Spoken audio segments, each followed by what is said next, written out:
talk it all and don't think you've had to stay strong. But maybe I'm finally, yeah, I think I'm finally, yeah, I know I'm finally. You dragged me down, but I got back up again. And all your words, they didn't get into my head. I said, no, don't talk it all and don't think you've had to stay strong. Now I'm on my way.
Now the light shines through the dark. That was unbelievable. Honestly, it was like being back. Normal times, normal gigs again. Unbelievable, unbelievable just to see faces and I see reactions, have a bit of like chat with people. Buzzing. So good. It feels like you just came off stage at Yeah, like a big proper, arena. yeah. I suppose with everybody around you like that, it does feel like that. Because you're kind of enclosed within the crowd. It's like they're there in front of you. You can see them smiling. You can hear them chanting. You see the smiles on their face. That's what music's all about. It's been so long that just seeing faces actually brought everything back. Same buzz, absolutely, and the fact that it's been so long since we've been able to do something like that just made it even more special, which was amazing. So fab. Oh, it's brilliant. Yeah. Absolutely love it. This, at the moment, is the norm, man. This is what we need to do. That was like being at an actual gig. If you can get involved in one of these, I highly recommend it. Go and do it. Do it, man, like if you get the opportunity, like massively make it happen because it's worthwhile. Get involved. It's the new normal. You're going to have to go for it. We all need to adapt to this new circumstances. I highly recommend that to anybody who is offered it. If you're not offered it, chase it because that was awesome, man. Yes! We didn't want to come on. Can we go back on? I know. Let's go. We're Back gonna on, go. actually. Just gonna do a few more tunes. Follow the sunshine, follow the sunshine instead. Follow the sunshine, follow the sunshine instead. Now the light shines through the dark of the day. I follow the sunshine instead. Follow the sunshine, follow the sunshine instead. Follow the sunshine, follow the sunshine instead. Follow the sunshine, follow the sunshine instead.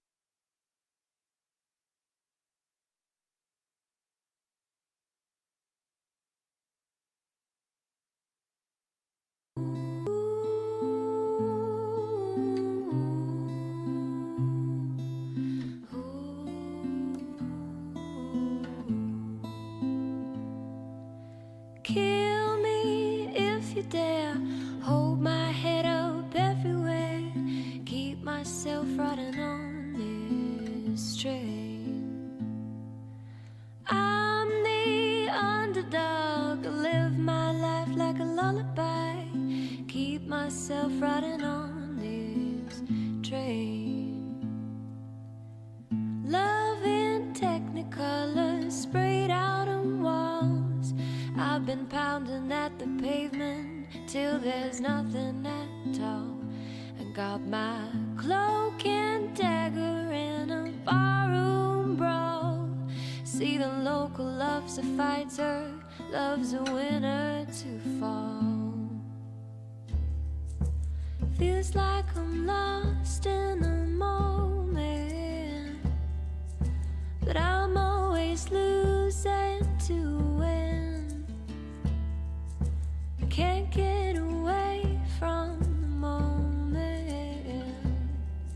It seems like it's time to begin. Well, kill me if you dare. Hold my head up everywhere. Keep myself riding on this train. Oh, I'm the underdog. Live my life like a lullaby. Keep myself riding on this train. Well, I keep myself riding on this train. It don't matter, I won't do what you say. You got no money and no power, I won't go your way. I can't take for the people, they don't matter at all. Well, I've been waiting in the shadows till the day that you fall. Feels like I'm lost in a moment, but I'm always losing to win. I can't get away from the moment. Seems like it's time to begin. Oh, kill me if you dare. Hold my head up everywhere. Keep myself riding on this train. Oh, now I'm the underdog. I live my life like a lullaby. Keep myself riding on this train. Well, I keep myself riding on this train.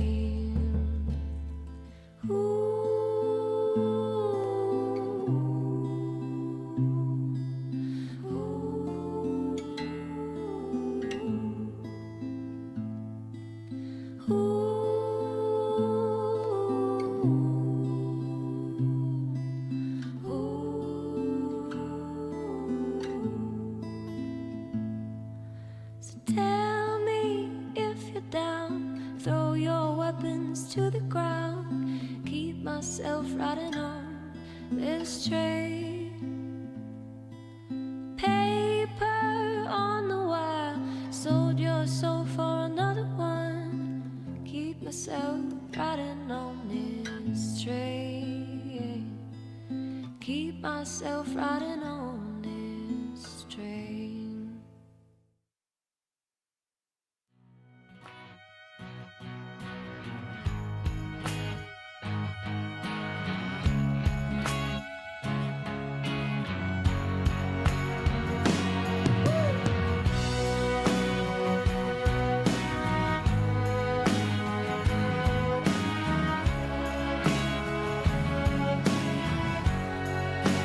You can pull me under, you can hold me down, you can sit and wonder, I won't make a sound. You break me down to pieces, watch me come undone, put me back together. Am I the only one? 'Cause there's no explanation for all the things I say. They're said before I know it. It's always been that way. Don't you get the reason? It's all part of the fun to see me come undone.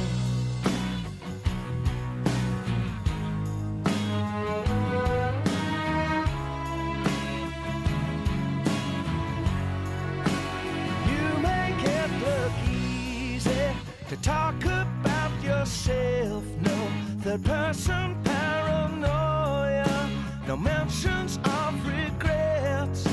I want to know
come on down.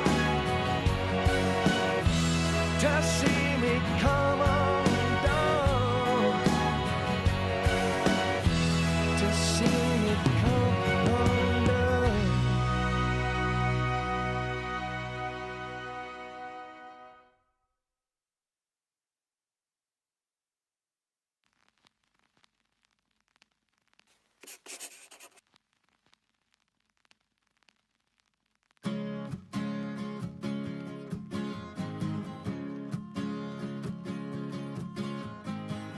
She's a dirty old city. She's a work of art. She'll take you for the gold in your pocket, and then she'll kiss you till she steals your heart. She's a star from the ballroom. She lights the eastern sky.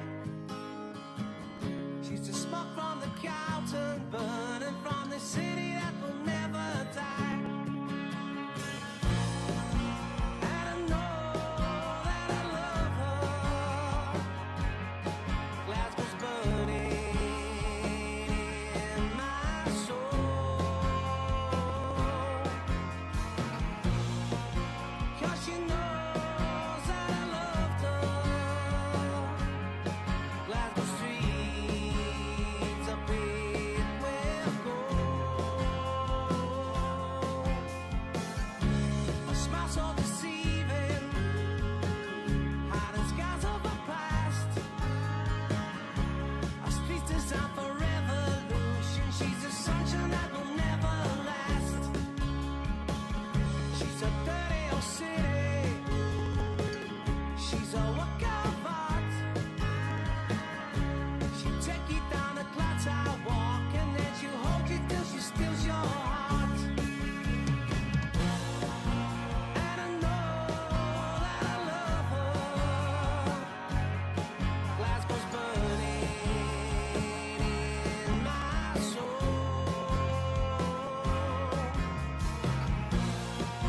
'Cause she knows that I loved her. Glasgow streets are paved with gold. And a neon shines so bright under a starry sky. A soul that will never die.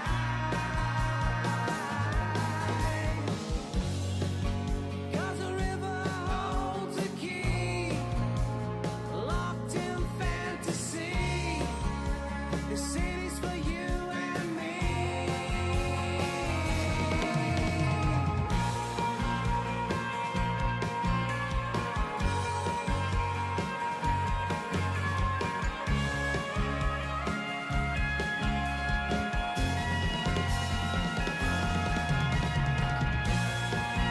And I know that I love her. Glasgow's burning in my soul. 'Cause she knows that I loved her.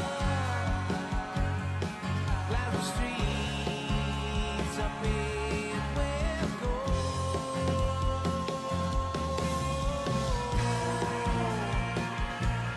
Paved with gold.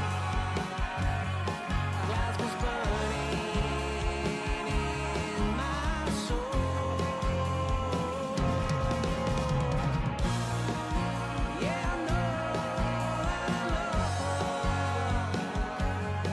Glasgow's burning in my soul.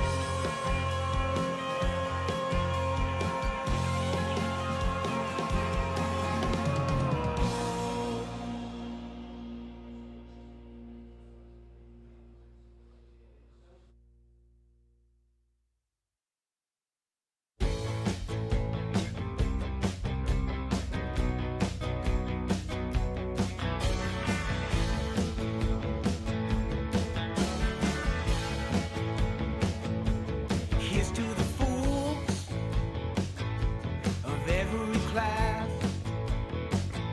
Here's to the lost, the broken, and the outcast.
because I love you. Because I love you.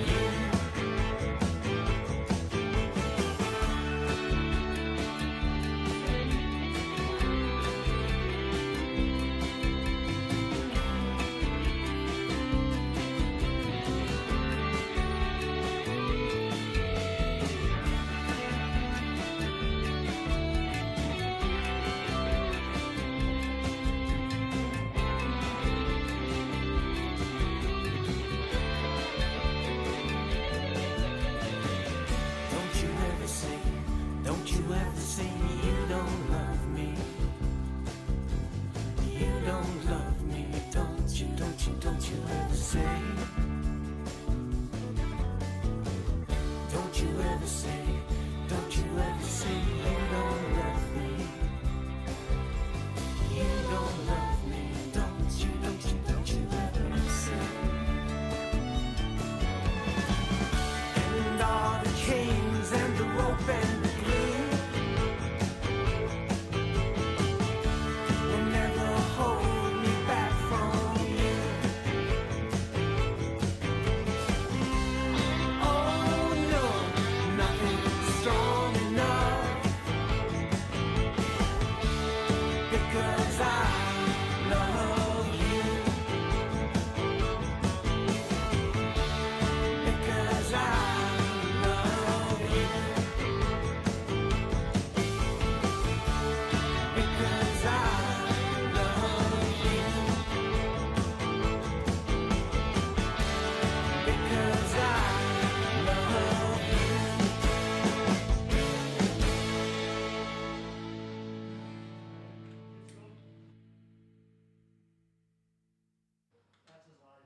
This is live. The fun of live performance. I'm just about to plug my guitar in here if that's going to... Oh no. Is this going to boom? No, when you go. Lovely. Hi Dad. Well, hello everybody. This is a fantastic setup, and just before I start, I'm going to say a big thanks to Raymond and the band for having me here tonight. It's such a treat to do a gig that's not in your own house, you know. So here's it's an old single of mine called Break Me.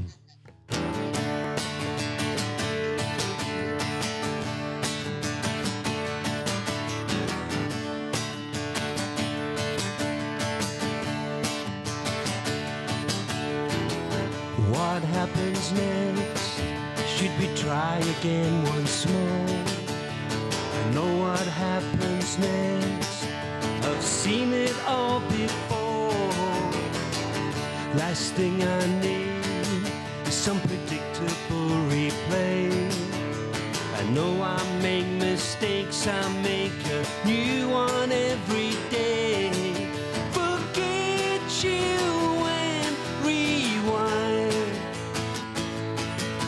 Erase you from my mind.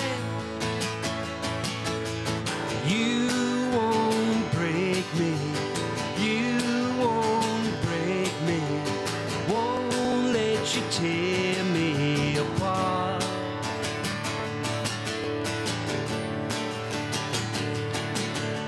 You promised me forever. You promised me everything. But it started out in summer and it ended early spring. And though you are between the raindrops now, can wait until the day arrives when you will surely drown. So easy to rewind. Erase you from my mind. You won't break me. You won't break me. Won't let you tear me apart. I don't second guess, I know how it'll be. You're busy being you and I'm busy being me. and tell me that it's over. You won't break me, you won't break me, won't let you tear me. Where are you now? Do I really wanna know? There's things I'd like to tell you, but it's time to let it go. I know you don't like to do things face to face, but as I left a placed a note inside your favorite pillowcase, forget you and rewind. Erase you from my mind. You won't break me, you won't break me, won't let you tear me, won't let you tear me. You won't break me, you won't break me, won't let you tear me, won't let you tear me. Oh. Thank you very much. Thank you. This is absolutely wonderful, being able to see and hear an audience again. Unbelievable. Hopefully some more of this coming our way later this year, folks, eh? Good to see a few familiar faces here too. So just before lockdown hit myself, I'll introduce myself first actually. My name is Neil Sturgeon. I play in a band called Neil Sturgeon and the Infomaniacs. We've actually got a new single out this week, but more about that later. This is an old song of mine that the band have actually started re-recording for our next album. We got about 6 songs in and then lockdown happened, so we can't wait to get back in the studio again. This is a wee song called Bed Hopper. I'm going to tune up first.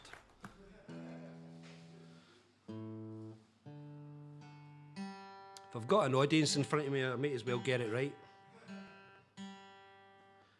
My guitar was probably freaking out at leaving the house. Do you know what I mean? It's probably... Right, sorry about that. So this is Bed Hopper.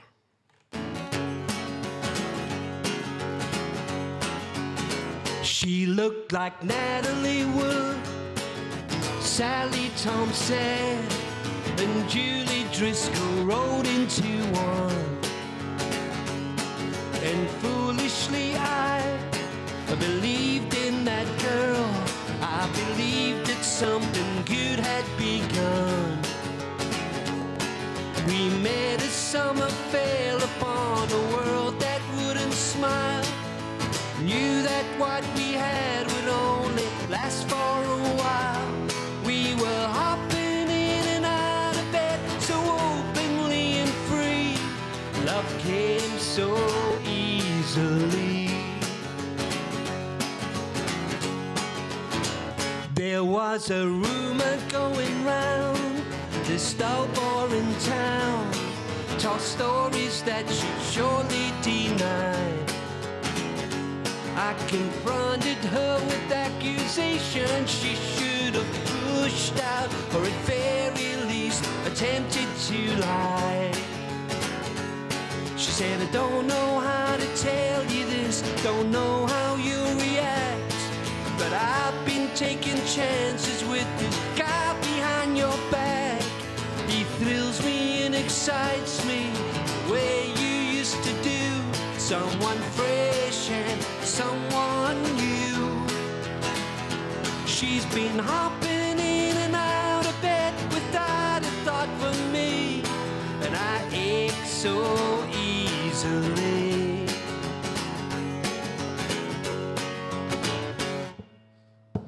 Ba ba da da ba ba, ba ba da da ba ba, ba ba ba ba ba ba ba da ba. Ba ba da da ba ba, ba ba da da ba ba, ba ba ba ba ba ba ba da ba. Now all that's in the past, I put it behind me, convinced that something good has begun. She looks like Michelle Phillips, Joanne Wally Kilmer, and Barbara Hershey rolled into one. But pretty soon she'll leave me in the usual way, inevitable as the end of every day. She'll be hopping in and out of bed without a thought for me, and I ache so easily. She says I ache so easily. She says I ache so easily. She says I ache so easily.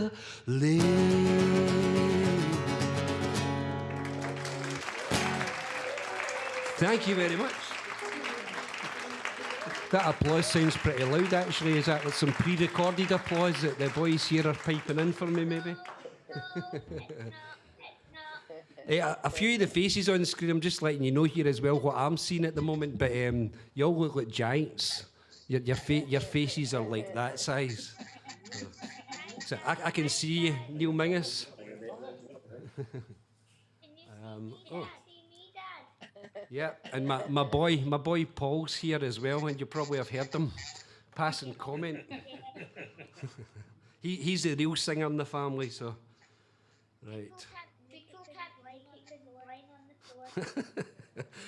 We got a new Romanian rescue dog about 3 or 4 weeks ago. If you hear Paul mentioning treacle at all during this gig, which he probably will, that's who he's referring to, folks. So I'm going to do this song next. As I said, we've got a new EP out, just came out in the last couple of days. So it's, if you buy the CD version, it's got 4 songs on it. But I've put a couple of the songs from it on iTunes and Spotify and various things like that. And I'll do you 2 in a row from it. Doing any of these songs actually live gives me the fear, because these are very much full band songs, and it's the first time I've tried them on the acoustic guitar. This is a wee song called Silence Is. Silence is the room next door to sorrow. Don't save your words of comfort for tomorrow. At least go talk it over with your shadow. Weary of the city life, but the penny never drops. Everybody has the same, but the anger never stops. Oh, my old friend, we can't pretend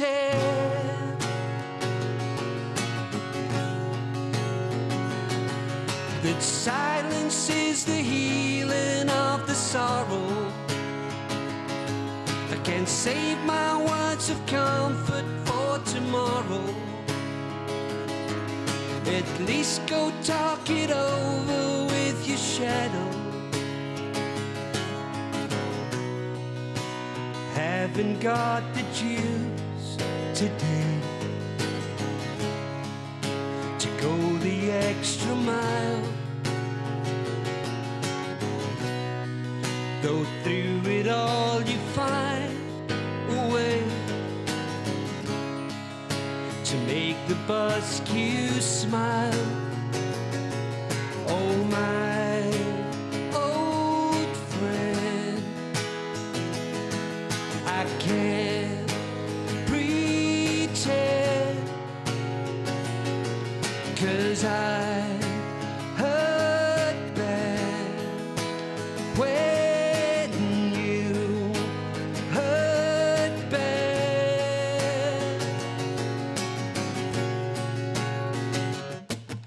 Silence is the healing of the sorrow. I can't save my words of comfort for tomorrow. least go talk it over with your shadow. Silence is the room next door to sorrow. Don't save your words of comfort for tomorrow. At least go talk it over with your shadow. Silence is the room next door to sorrow. Silence is the room next door to sorrow.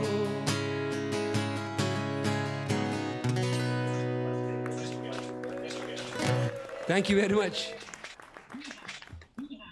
I managed to find my way through it without forgetting any of the words. That's a huge bonus.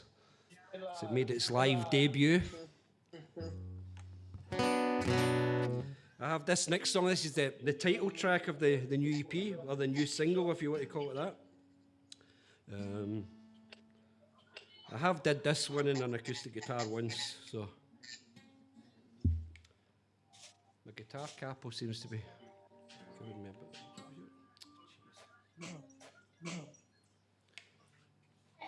Sorry about this.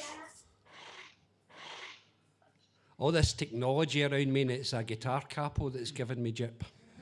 Wait a second here.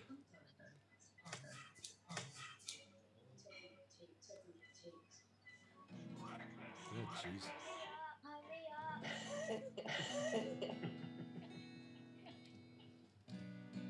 Right. See what we've got going. So this is a wee song called 24 Panels of Light. As I say, please do check this out on iTunes or whatever you listen to your music on.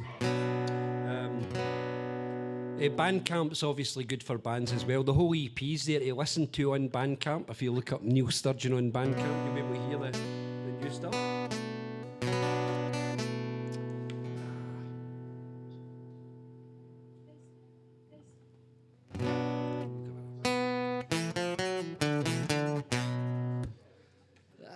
I'm just going to need to do it in a different key without the capo here.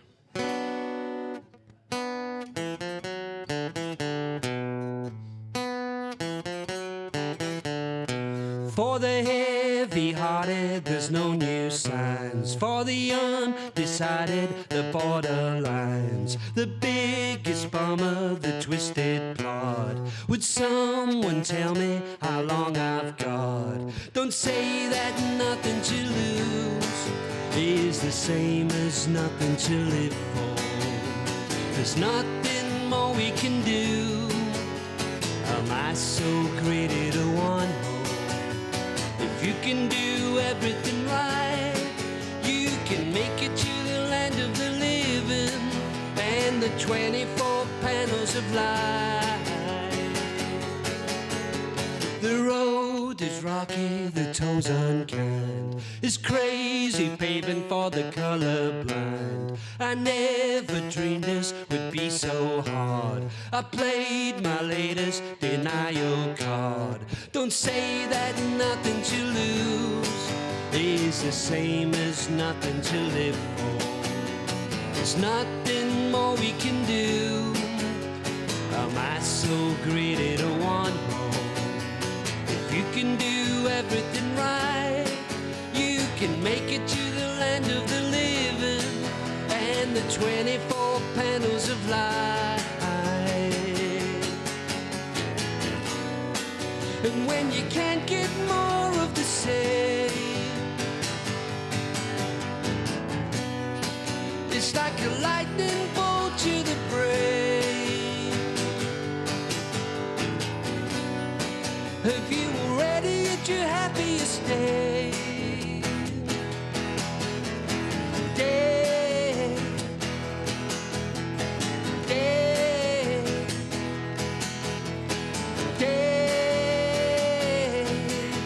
If you blink, you've missed it, you've had your time. It's never easy to cross that line. So count your blessings, subtract your sins. No harp, no bugle, no violins.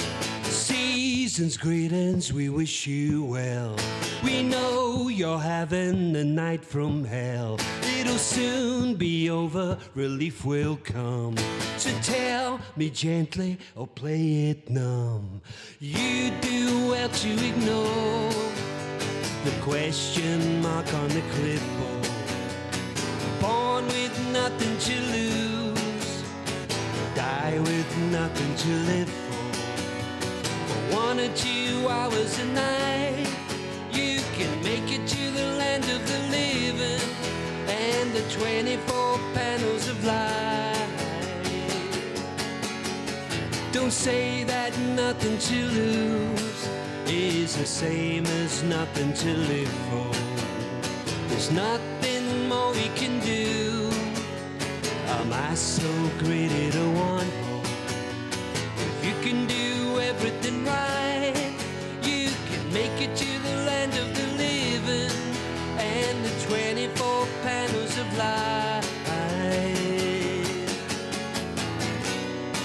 And when you can't get more of the same, without a lightning bolt to the brain, have you already at your happiest day?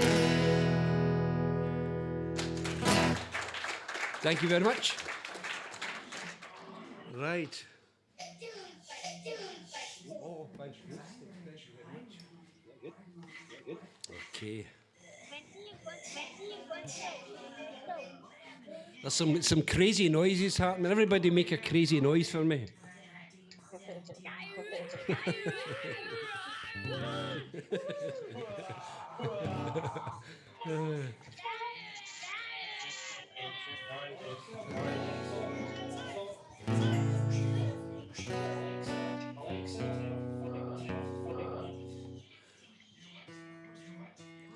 Probably a much preferable noise to the one I've been making so far. But thanks to everybody for tuning in early. Ahead of Raymond and his cracking band. I'm really looking forward to hearing the Fables and Follies album played later on. It's like an album full of singles, that one. It's absolutely fantastic. This is The Infomaniacs, as I said earlier, that's my band. We had an album out nearly 3 years ago now called Geography and Luck. And this is one of the songs from it. It's called Ride the Tide.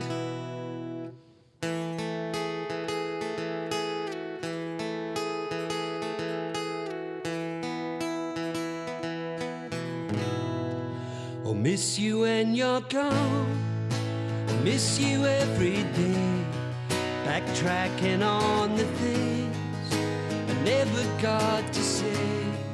It's time for being strong, surviving, hanging on. I'll miss you when you're gone.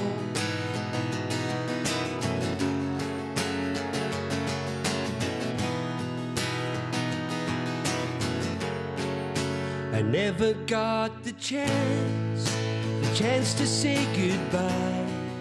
You sidestepped out of sight and faded from my life. You faded into dust. Move on from here, I must. I'll miss you when you're gone. It sometimes takes a lifetime to discover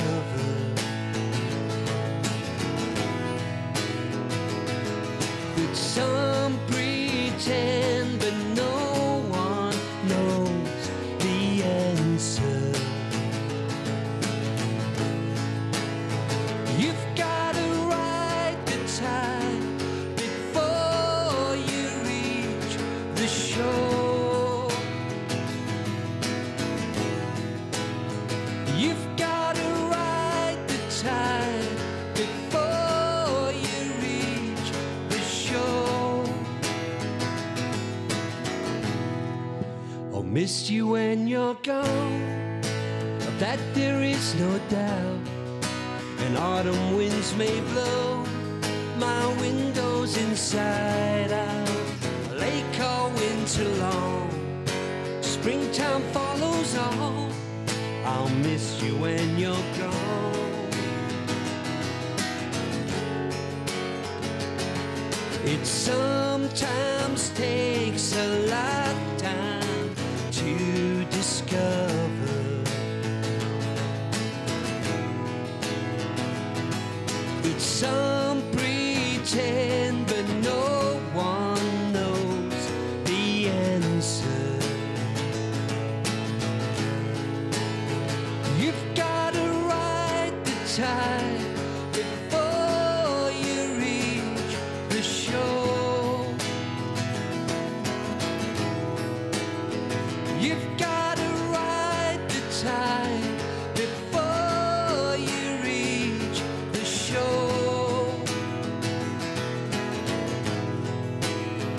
You've got to ride the tide before you reach the shore. You've got to ride the tide before you reach the shore.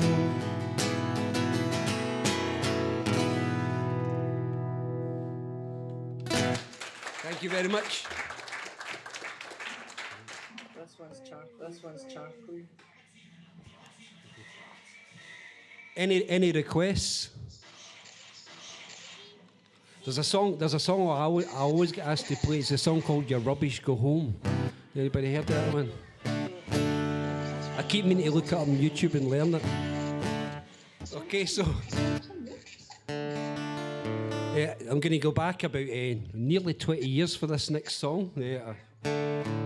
This one before the Infomaniacs, three of the Infomaniacs were in a band called The Golden Hour. And I'm going to do the title track from our debut album. So this will be a song called Beyond the Beyond, which is kind of where I feel I am tonight, actually.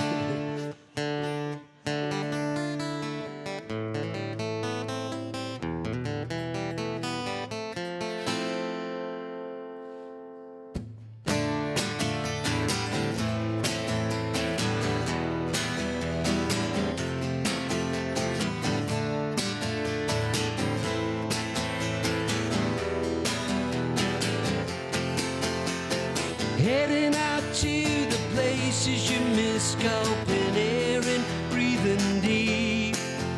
Conversations flowing back in an endless reel as you're sliding into sleep. But I sold my soul for somewhere to go to rest my head when the sun went down. Somewhere so cold, 1,000 below, out on the darkest side of town. Awakening in time, praying you'll be mine. You and all the rest have come and gone. Say you'll be around, forever reaching out, helping me to get beyond the beyond.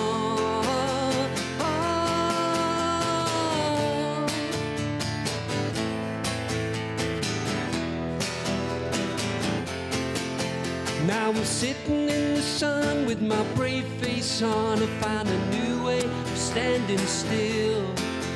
You're accusing me of holding back my love, but if I don't, someone better will. You're everything I want, all I'll ever need, so why do I refuse to fall? Sometimes I don't know what you're doing with me, my love. I don't know why you're here at all. Awakening in time, praying you'll be mine. You and all the rest have come and gone. Say you'll be around, forever reaching out, helping me to get beyond the beyond. I'll never get to find the answers in your eyes, the magic in your eyes.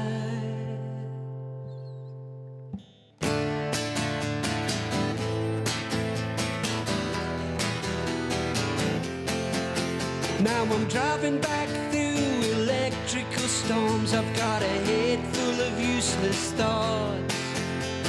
Arriving back home in the morning fog, I'm almost happy with what I got. But then I sold my soul for somewhere to go to rest my head. The sun went down.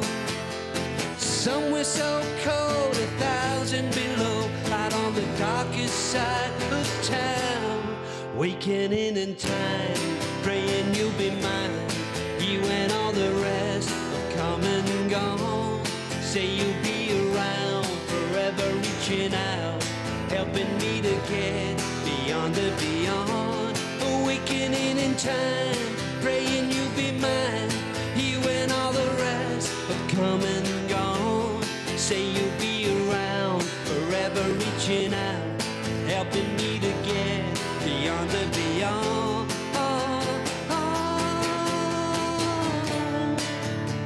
I'll never get to find the answers in your eyes, the magic in your eyes. Awakening in time, praying you'll be mine. You and all the rest have come and gone. Say you'll be around, forever reaching out, helping me to get beyond the beyond.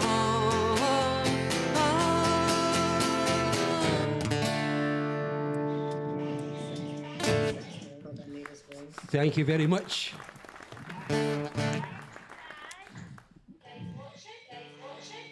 Now we've arrived at what is on my set list as the last song, but I think I was told before I started I might be able to run on a wee bit.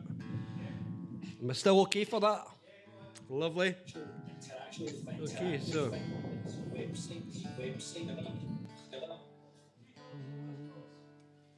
What was that?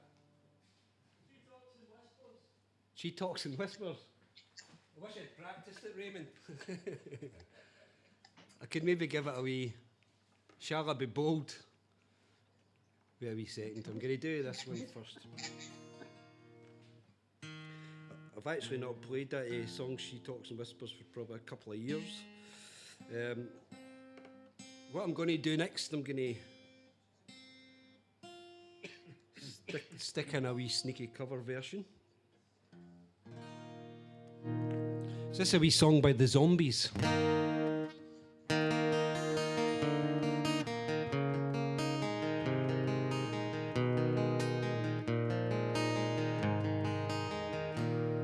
The warmth of your smile is the warmth of the sun.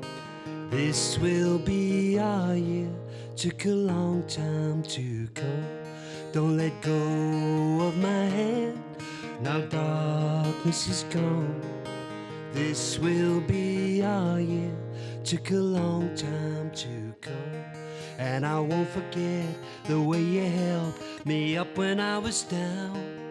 And I won't forget the way you said, darling, I love you. You give me faith to go on. Now we've only just begun. This will be our year. Took a long time to come.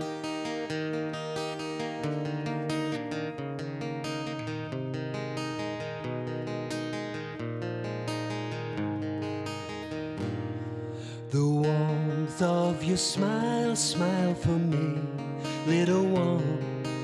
This will be our year. Took a long time to come. You don't have to worry, all your worried days are gone. This will be our year. Took a long time to come. And I won't forget the way you held me up when I was down. And I won't forget the way you said, darling, I love you. You give me faith to go on. Now we're there, but we've only just begun. This will be our year. Took a long time to come. You don't have to worry, all your worried days are gone. This will be our year. Took a long time to come.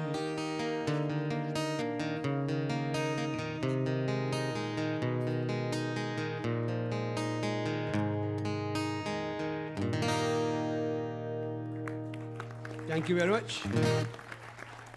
A song, of course, from the Zombies Odyssey and Oracle album.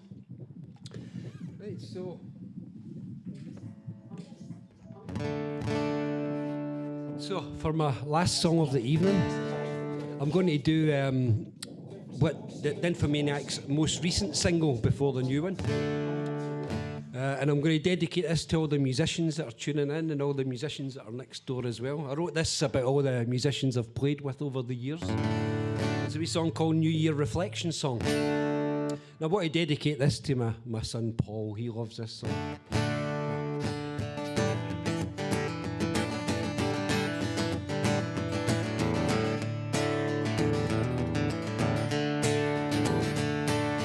Blowbacks and bongs, kicking back, trading songs in a bedsit in a humble part of town.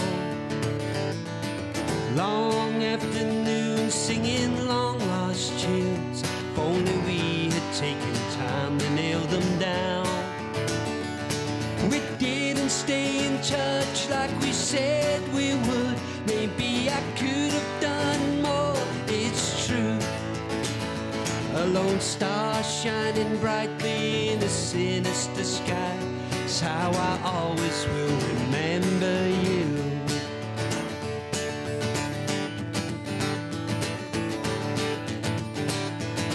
I'm always amazed by your flair on the green base. You always hold your nerve to see it out. In sticky situations, intense complications, you save the day, never was in doubt. And yours is the number that I'd always call if my life was on the line. On more than one of my crashes, you pick up my pieces. You've always been a friend of mine. Through all of the good days, those heartbreaking sad days, you'll always be a friend of mine.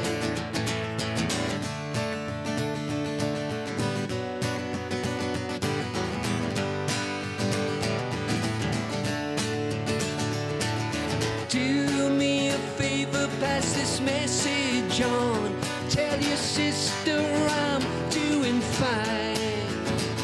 She was there at the start and lives on in my heart, and she'll always be a friend of mine.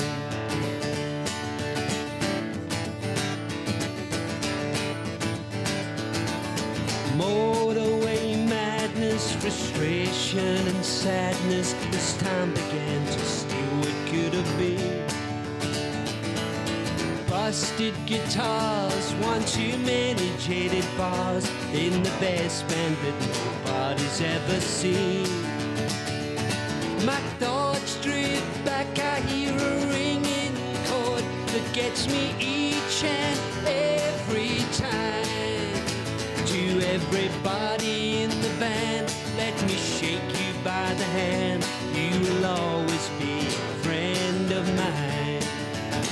It's cold and empty on this stage. Now we're on a different page. You will always be a friend of mine. And through every mistake that we watch each other make, you will always be a friend of mine. Thanks very much, everybody, for tuning in early tonight. Thank you, really appreciate it. Hi, Barry.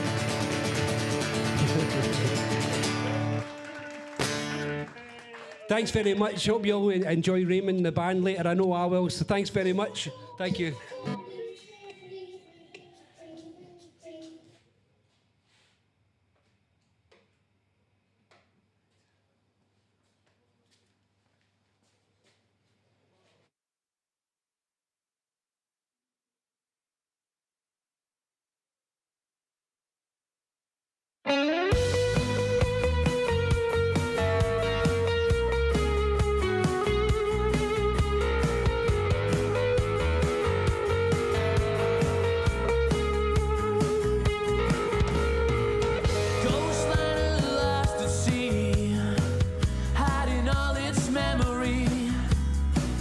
But there's a new ferry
mind. And there's a thunder in your smile. I dream ballistic carnivals, iron curtain over blind. I need that chaos every while. Da-da-da-da-da. Be my angel. Da-da-da-da-da. Oh, be my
unbelievable. Honestly, it was like being back.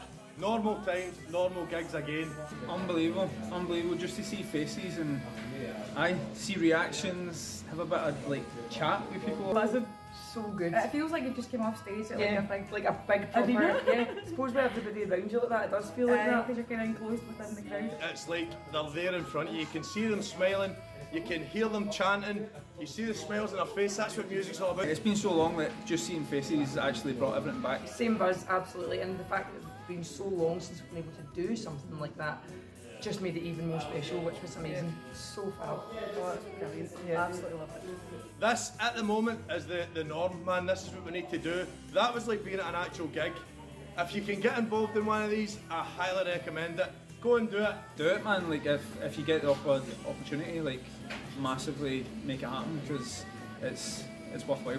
Get involved. Get involved. It's the new normal. You're going to have to go for it. We all need to adapt to this new circumstances. I highly recommend that to anybody who is offered it. If you're not offered it, chase it because that was awesome, man. Yes! We didn't want to come off. Can we go back on? I know. Let's go. Back We're on, gonna go. actually. Just gonna do a few more tunes. Follow the sunshine, follow the sunshine instead. Follow the sunshine, follow the sunshine instead. Now the light shines through the dark of the train. I follow the sunshine instead. Follow the sunshine, follow the sunshine instead. Follow the sunshine, follow the sunshine instead. Follow the sunshine, follow the sunshine instead.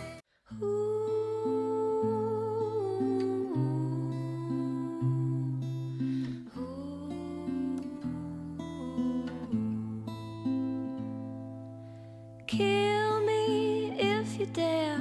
Hold my head up everywhere. Keep myself riding on this train. I'm the underdog. Live my life like a lullaby. Keep myself riding on this train. Love in technicolor sprayed out on walls. I've been pounding at the pavement till there's nothing at all. I got my cloak and dagger in a barroom brawl. See, the local loves a fighter, loves a winner to fall. Feels like I'm lost in a moment, but I'm always losing to win. I can't get away from the moment. It seems like it's time to begin. Well, kill me if you dare. Hold my head up everywhere. Keep myself riding on this train. Oh, I'm the underdog. Live my life like a lullaby. Keep myself riding on this train. Well, I keep myself riding on this train. It don't matter, I won't do what you say. You got no money and no power, I won't go your way. I can't take for the people, they don't matter at all. Well, I've been waiting in the shadows till the day that you fall. Feels like I'm lost in a moment, but I'm always losing to win. I can't get away from the moment. Seems like it's time to begin. Oh, kill me if you dare. Hold my head up everywhere. Keep myself riding on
myself riding on this train.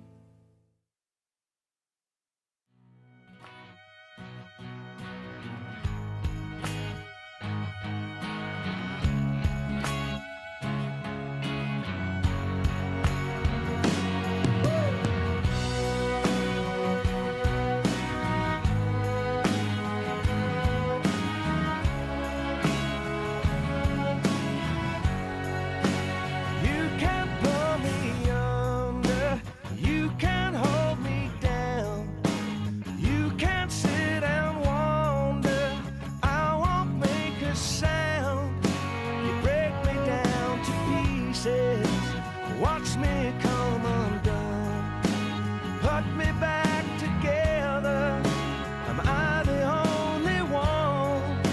'Cause there's no explanation for all the things I say. They said before I know it. It's always been that way. Don't you get the reason? It's all part of the fun to say me come undone.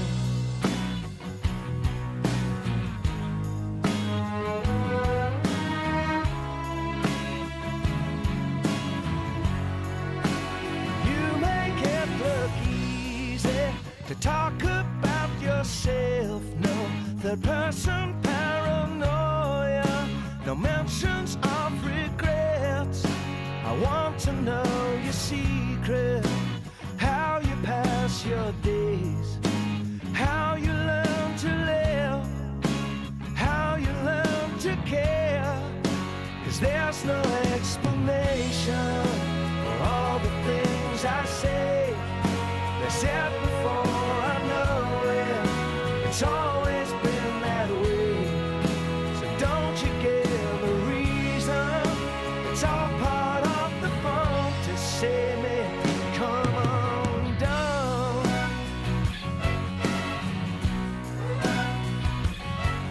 There's something wrong. There's something wrong.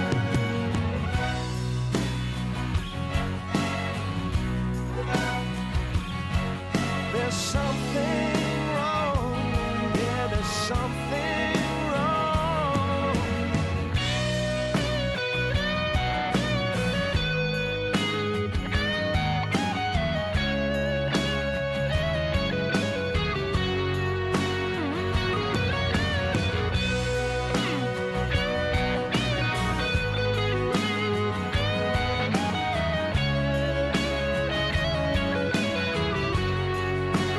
There's no explanation for all the things I say. They said before I know it. It's always been that way. Don't you get the reason? It's all part of the fun to say me come undone. To see me come undone. To see me come undone. To see me come undone.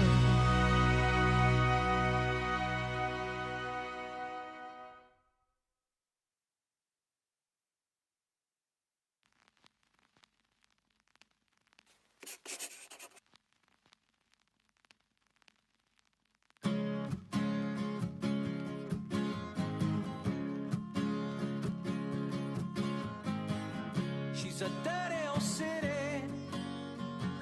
She's a work of art. She'll take you for the gold in your pocket, then she'll kiss you till she steals your heart. She's a star from the ballroom. She lights the eastern sky.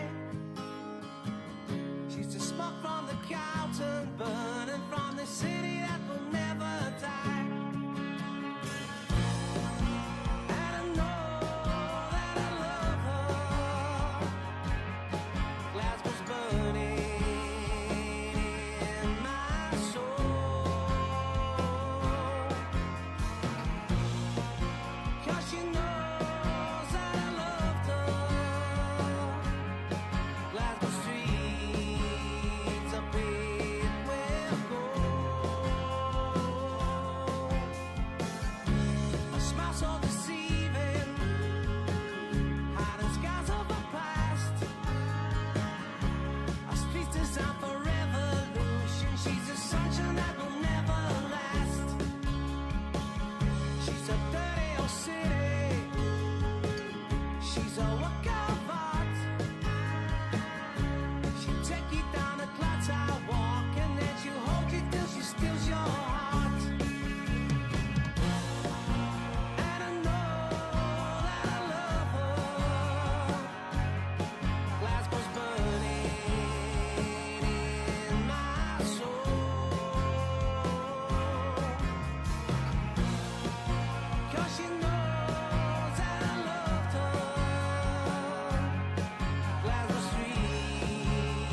city's for you and me.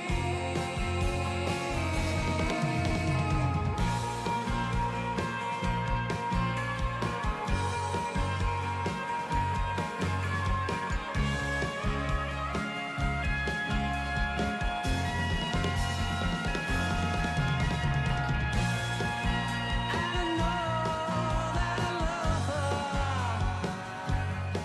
Glasgow's burning in my soul.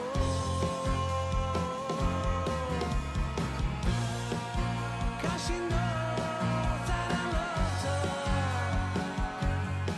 Glasgow streets are paved with gold.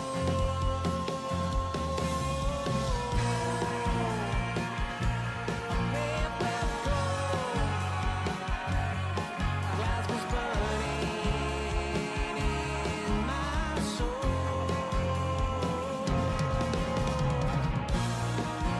Yeah, I know that I love her.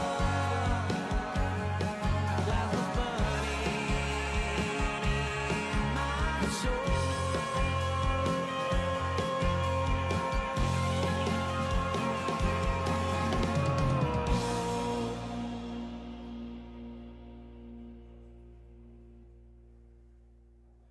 Good evening and welcome to what is going to be a very special evening at Room 2 in Glasgow. My name is Billy Sloan, and like you, I have not been to a gig in more than a year. And when I got the invitation to come to this special gig, I grabbed it with both hands. It's to showcase an album that was released 10 years ago by a good friend of mine, and this is the first time that he's played it in its entirety from first track until last. So even though you're at home, will you please put your hands together and give a big warm welcome, performing Fables and Follies with his band. This is Raymond Meade.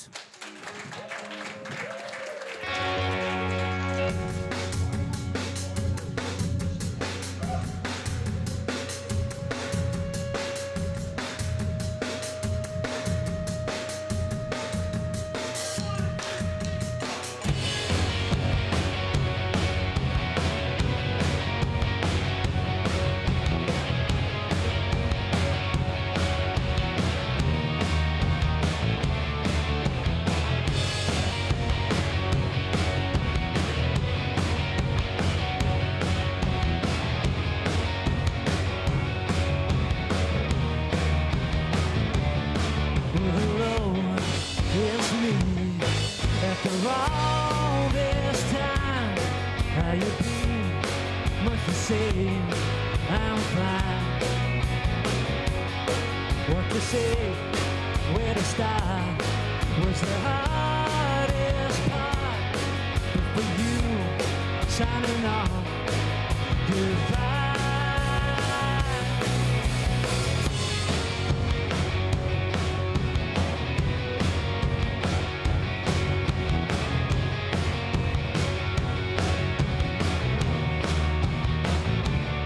Riding back, shaking hands, hope you understand that I'm not as I was back then. Hear me out, I'm a mess, I've been on my own, but it's not for you to know. 'Cause I don't know what else to tell you. If you're slow, I'll buy you, sell you. Sounds like that's your life not working out. Someday when I'm feeling better, I'll tell you why I wrote that letter. But for now, there's lots to figure out.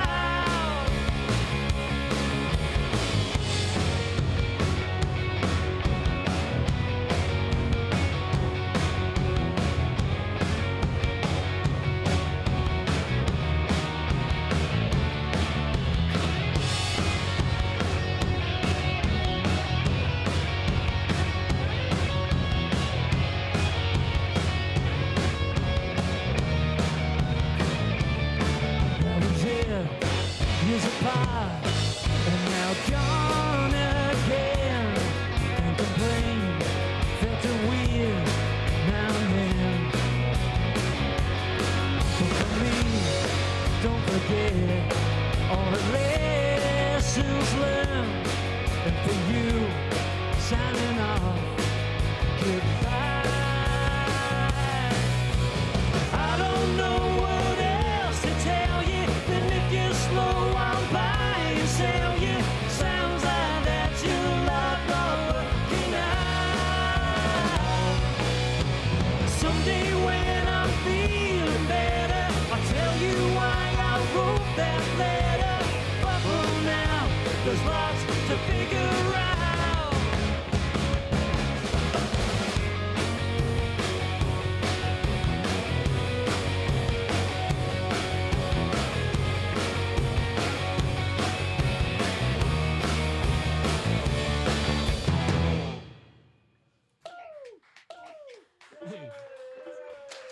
Good evening. Evening to the screens. Wow, this is weird. Strange times. Hello to the Flavels and Michael, Charmaine. Oh, nice to see everyone. Kinda. Virtual. Give us a second. Get this in tune. No, thanks for joining us. I know there's lots to be doing on Monday nights in lockdown. But yeah, I was going to say Line of Duty, but that was last night, so.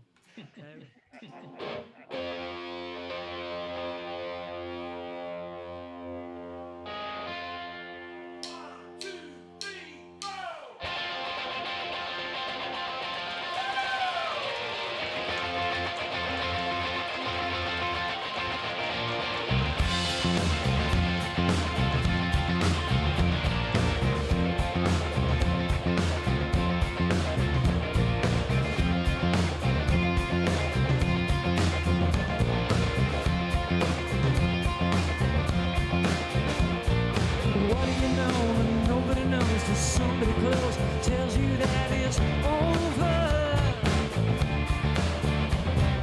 Look at your eyes and they open their lies. Now it's got so bad there's no one left to worry.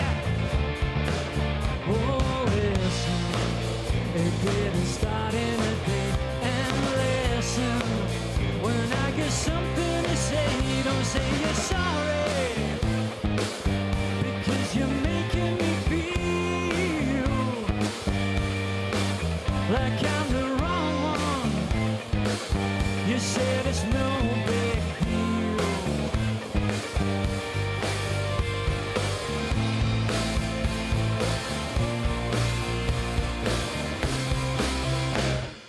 Happy to say you'll know to stay, but we both know you're talking for your listeners.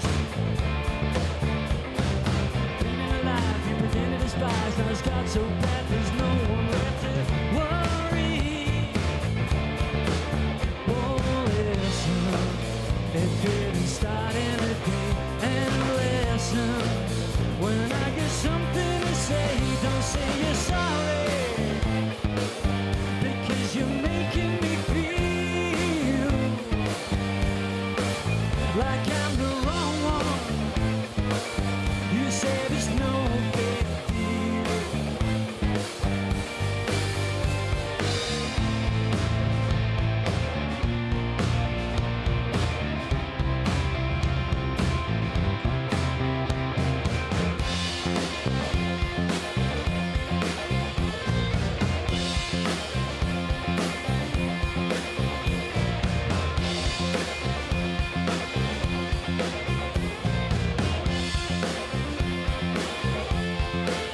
Oh, listen, it didn't start in a day.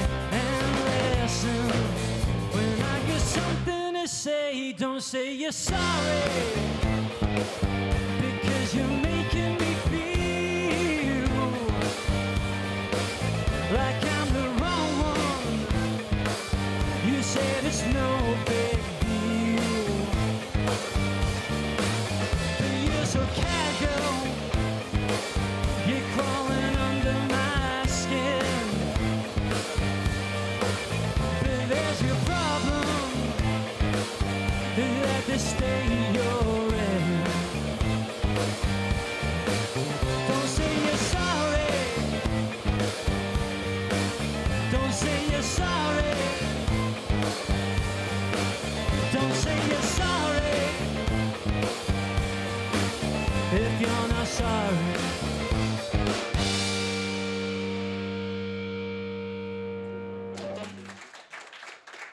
Thank you.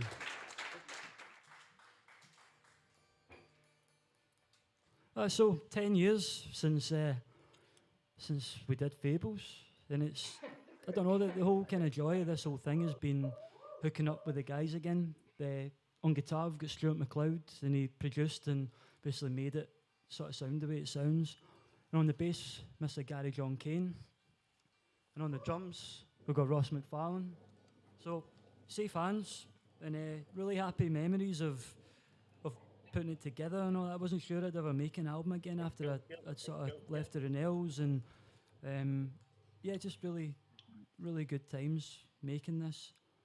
And this was a song I wrote about a friend of mine who was in pretty dire circumstances at the time. He didn't have long to live, and yeah, I'm going to sing this for him tonight. This is for Reg. Never forget him, man. And this is Ghosts.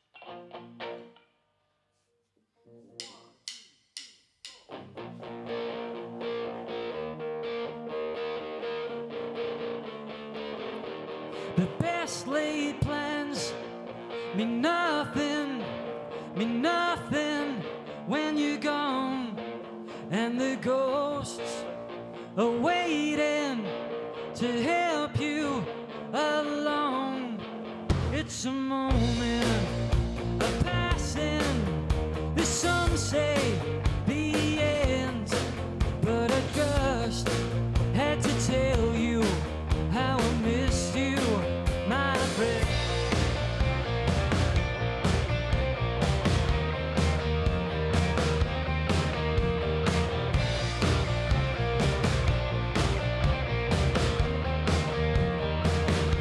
And time went past too quickly when you're counting it down, and you must have your moments when no one's around, and the people, they will you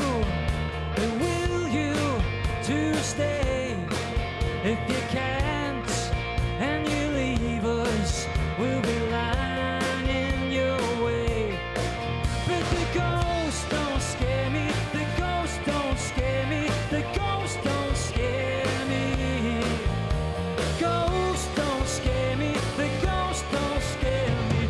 Oh no, no. Ooh.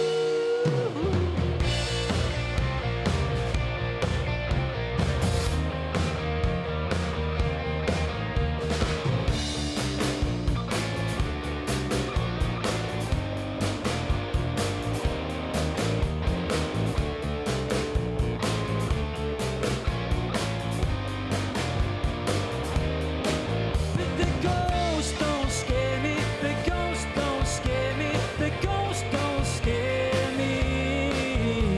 Ghosts don't scare me, ghosts don't scare me, ghosts don't scare me.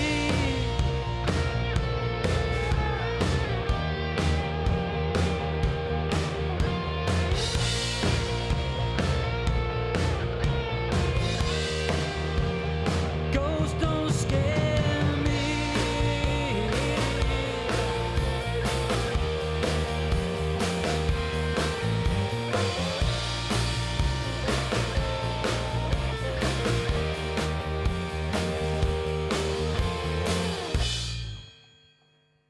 Thank you. Cheers.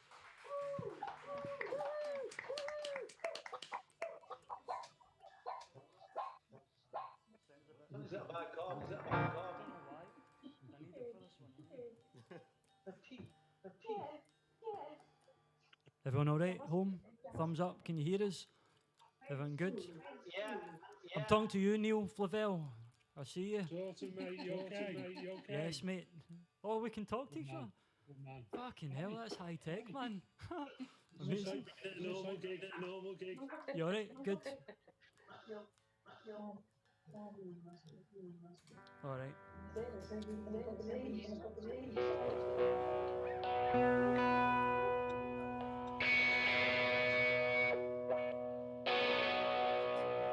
This is called Happy Pretending.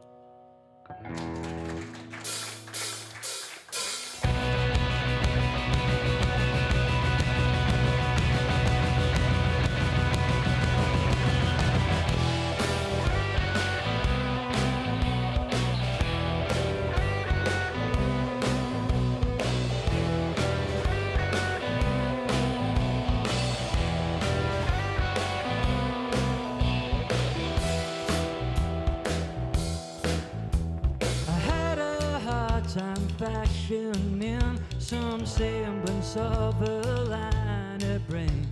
I'm trying to tuck you out of harm's way. You don't see things quite the same. In fact, you might as well proclaim you got no stomach for a struggle. Now you're happier pretending.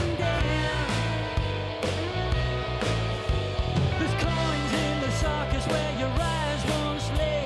As a penance on offer, or let me stay. When it comes to the best of you, wait and see what happens to you. You don't live in the real world. Don't live in the real life. I know I'm happier that way. Oh, so happy pretending.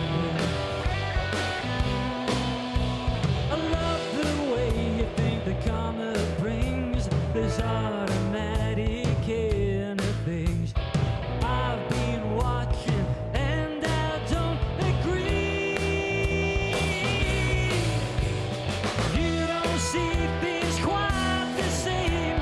In fact, you might as well proclaim you got no stomach for a struggle. Now you're happier pretending.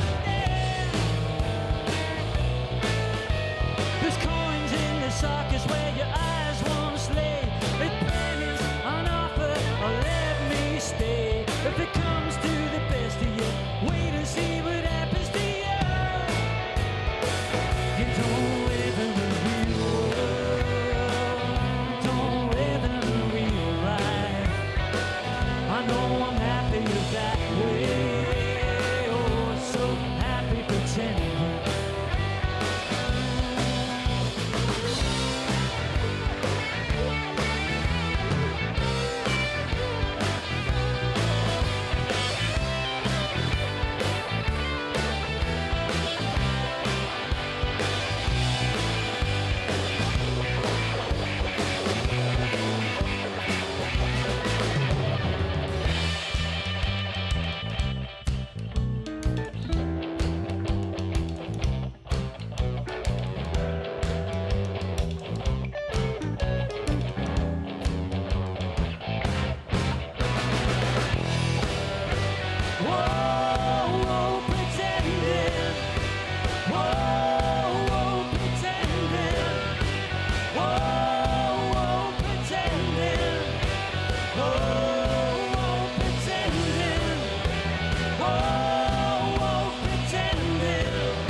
Yes.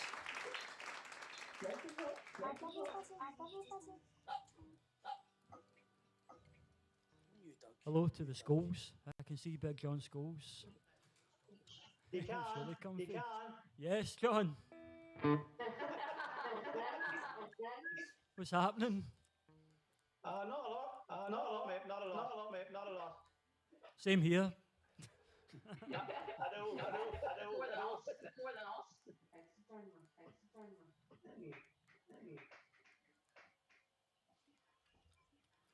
Well, this next one is it's called Tracing Air. I think this was the first one we recorded when we did Fables.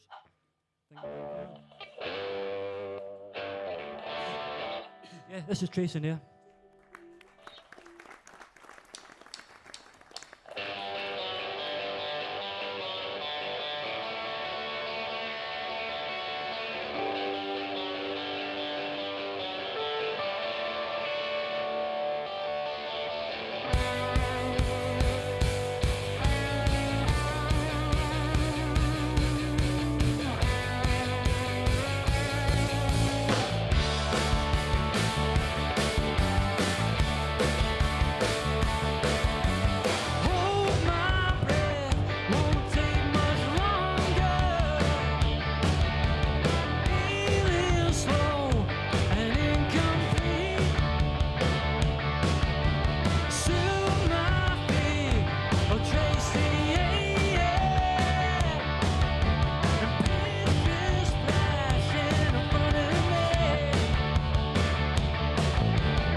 You said you would be here. What took you so long? You said you would be here just to tell me everything's alright.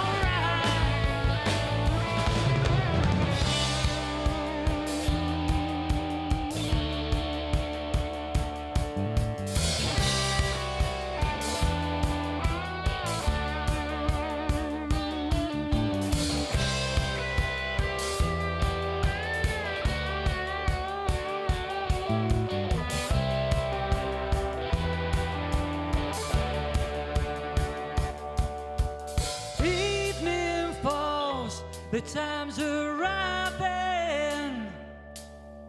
A power cut right on cue. I've seen her face, it don't belong here. Will I return? Then I'm gone. I return. Then I'm gone, gone, gone. What took you so long? You said you would be here. Took you so long. You said you would be here just to tell me everything's alright. Oh, just to tell me that everything's alright.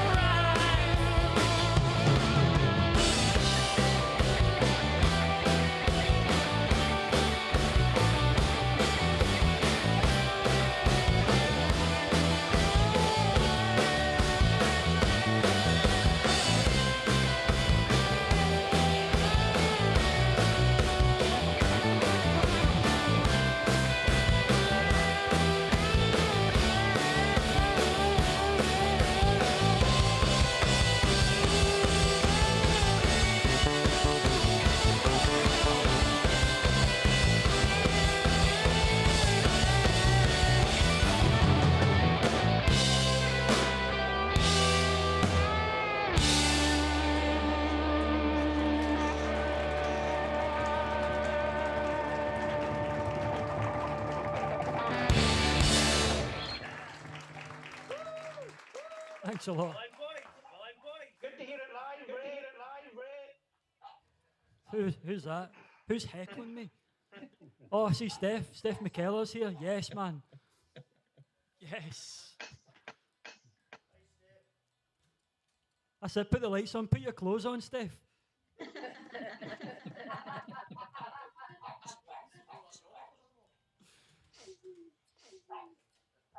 Right, I think I do this one myself.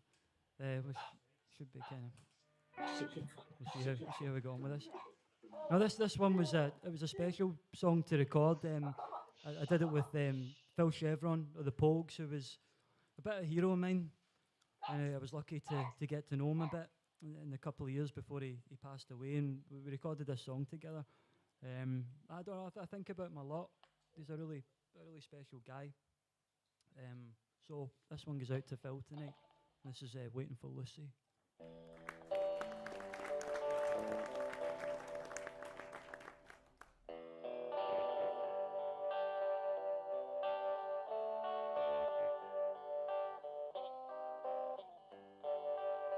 Give me a second, I'm going to tune up. I'm going to do it, might as well do it right.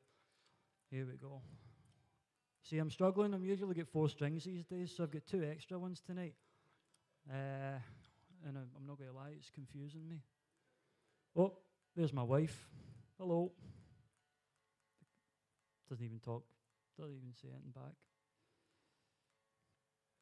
Be home about 10:30. Just stick the tea on.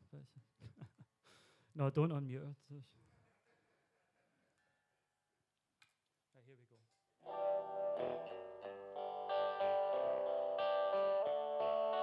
Lucy packed her things and left for new beginnings. Broken promises about the way she's feeling. Oh,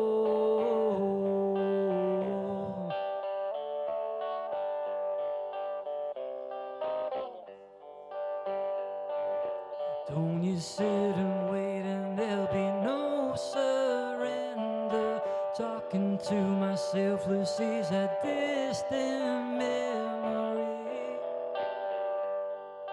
always haunting me.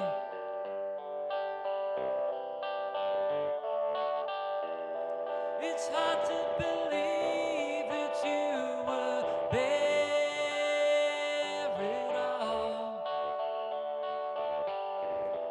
It's hard to believe that you were there at all. 7:35, I hear the morning singing. I can't stir myself, still the darkness clings so hard,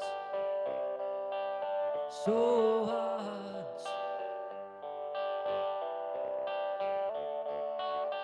But I was watching, you were waiting, it was reckless, we've been over this. I needed an exit, not a shoulder, not another day, more than this. It's hard to believe that you were there at all. It's hard to believe that you were there at all. But if you're down on your luck and you can't harmonize, get a girl with faraway eyes. And if you're downright disgusted and life ain't worth a dime, find a girl with faraway eyes.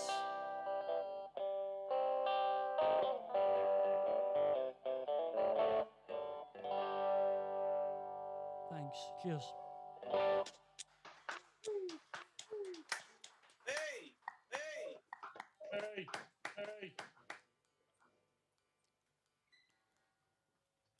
Right, what's next? Gutter sniper. Don't go over your got an allocated mark. Gary John is not allowed to go any further forward. Yeah, the Green Mile. You can't see the room that we're actually standing in. It's fluorescent green. Not kidding you. Folk going to need to put shades on. Skinny. Yeah, this is Gutter Sniper.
Thanks a lot.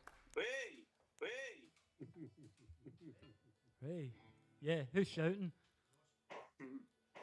Ross Cow? Yes, man.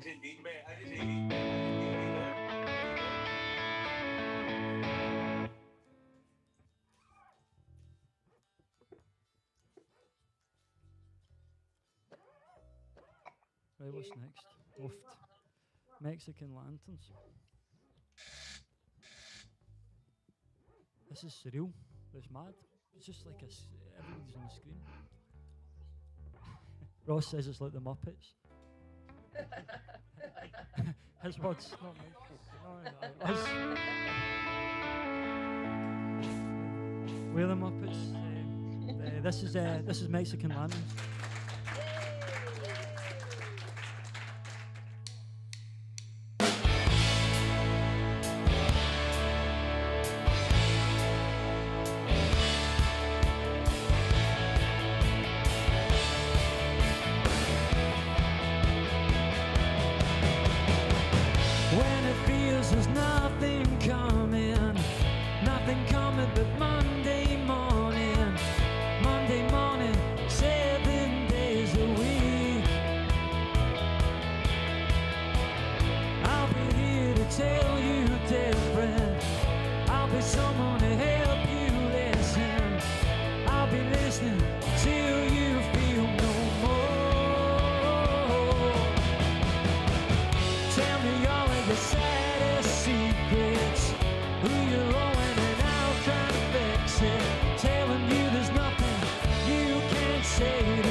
Thanks a lot.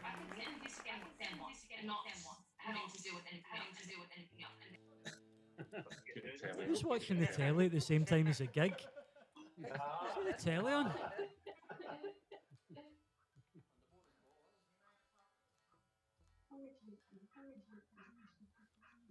What's next? Carnival? Don't really remember much about recording this one other than we were really lucky to get the great, now sadly late, Iain Banks on the end of the track. And he read a passage from a book of his that I loved called The Steep Approach to Garbadale. And I just chanced it, I sent him a letter and bizarrely he got it, and the rest is history, as they say. But yeah, I really miss Iain Banks' writing. Big honour to have him on this. So this one goes out to Iain tonight, and this is Carnivore.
Thank you.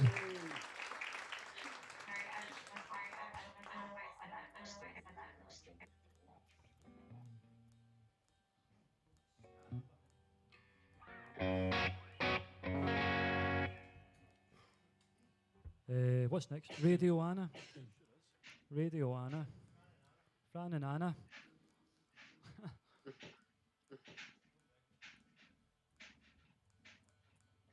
Yeah, a wee second, we'll get this tuned up. What did you say?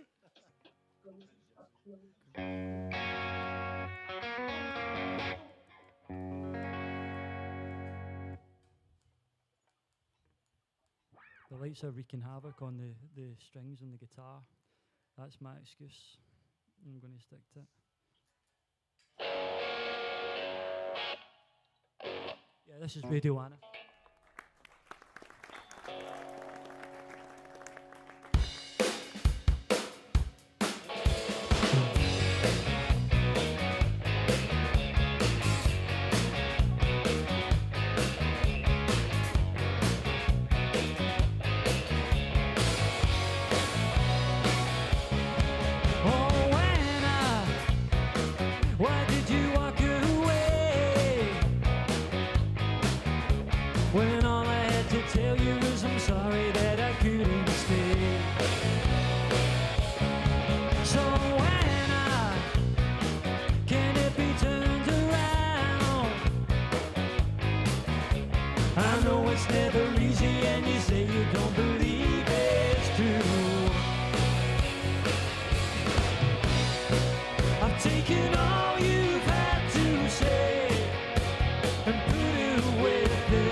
All right.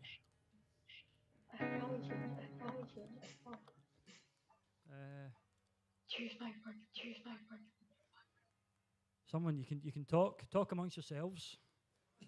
What's been happening? Been doing any gigs? No, me neither. This is kind of as close as it gets. Do you know what I mean? I want to say thanks to Graham and Dario for sort of constructing this madness. Do you know what I mean? It's quite a thing to behold. You know, it's literally we're surrounded by screens, and it's really cool.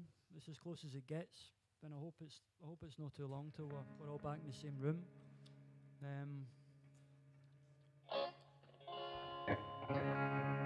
This is a song that Jon Fratelli he sent me in the middle of the night one night. He just said, "I think you'll like this. Finish it off, and you can have it." So I did, and it became the title track. And yeah, this is Fables and Follies.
something more than anything, and you can't take it anymore now. If you say that you believe you're waiting on it happening, 'cause I believe ignoring every second of our history. Everybody lives on in their heart and soul, realizing they don't have a place to go, to go. There's nothing you can say to me that makes it any nearer how it used to be. I miss you when I tell you how my heart went cold, realizing they don't have a place to go.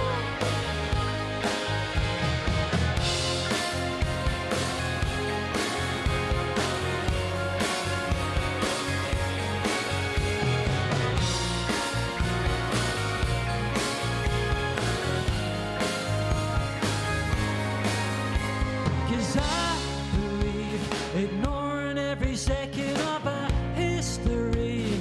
Everybody lives on in their heart and soul, realizing they don't have a place to go, to go.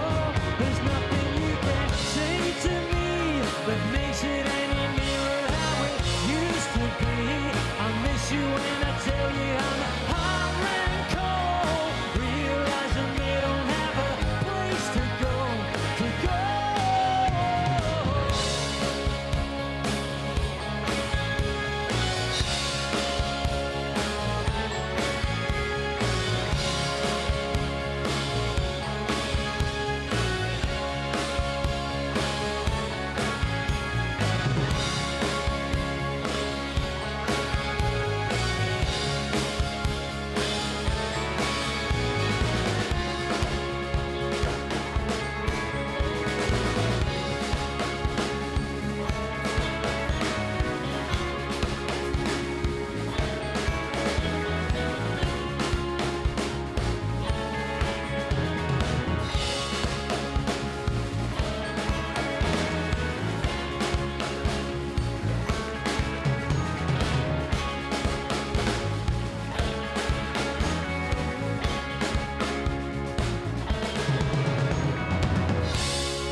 Thank you. Good one, Ray. Good one, Ray. We've got a couple left. This is mad. It's the first gig I've done on my own. Really, I've been busy with other people, and the last I don't know. I haven't played. I had a collapsed lung about 5-6 years ago, so it's kind of awkward to sing now. I don't know how much more I'll sort of do this on my own. But I'm just getting the excuses in early because the last song, Old Me New York, is the hardest one to sing. And there's every chance of a cracking voice. But I'll have a go at it, right? I've got a little moth on me. What's going on? Fucking hell. This didn't happen when gigs were happening.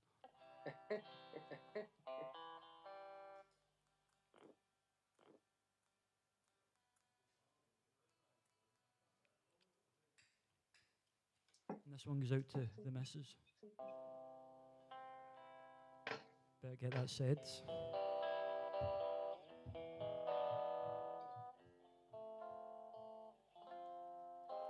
You were meant to be the only one who'd understand that I can't get up on time.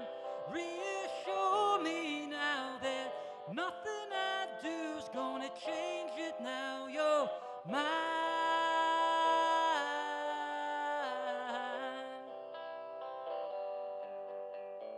You turn up late, I'm the first to leave, but baby, I do things you wouldn't believe.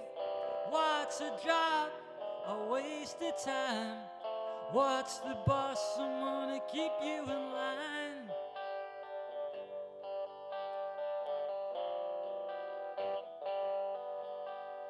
So take the time to ask yourself, is this really how you see yourself 20 years from now, New York?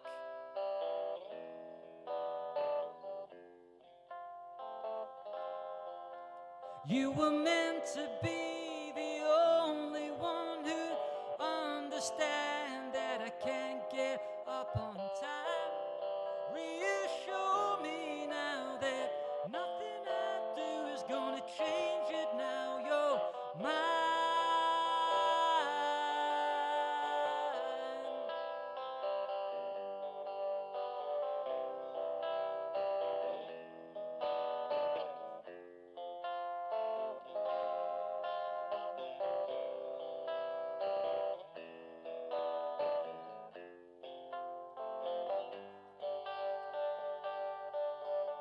Because it feels like time, it feels like time to tell you.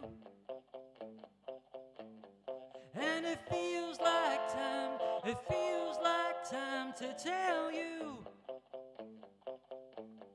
And it feels like time, it feels like time to tell you. These feel like times I'll never have again.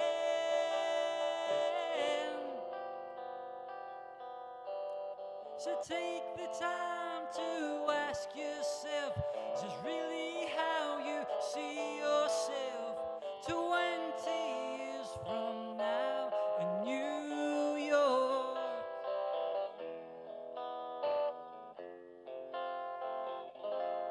New York.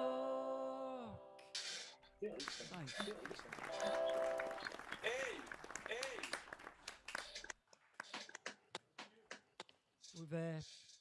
We thought we'd throw in a little extra. Unfortunately, this isn't one I wrote. Wish I had done, but it's a song by Tom Petty, and I think it captures how everyone's feeling at the moment. The waiting is the hardest part, right? Hopefully, it's not too much longer to wait now to get back to a bit of normality. Thank you so much, everybody, for tuning in, and you know, I think this is kind of I've enjoyed it. Do you know what I mean? So it's much appreciated. Thank you. This is called The Waiting. And we're going to have a little kind of couple of minute break, and then Billy's going to come on. We're going to talk a lot of nonsense. And see how we go on. But thanks to Stuart, G.J., Ross, they've been amazing. It's always a total honour to play with these guys. They're fucking legends, man. And I'm lucky, you know, to call them my pals. So this is The Waiting. Thank you.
the hardest part.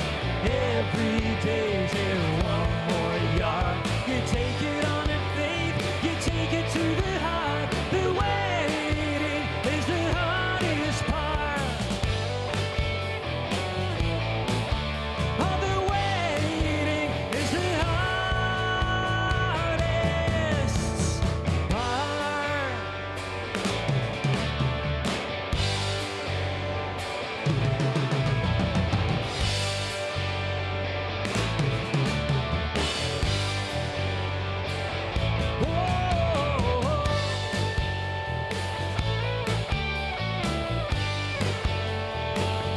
It's the hardest part.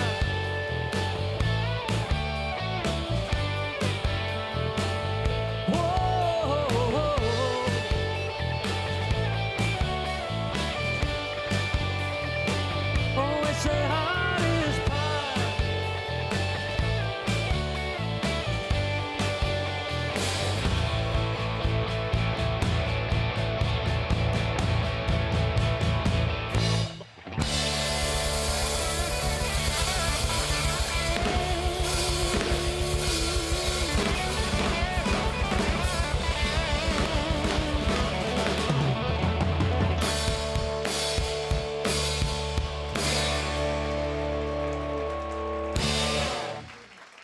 Thanks again. Cheers. We'll be back in 5 minutes and we'll have this chat.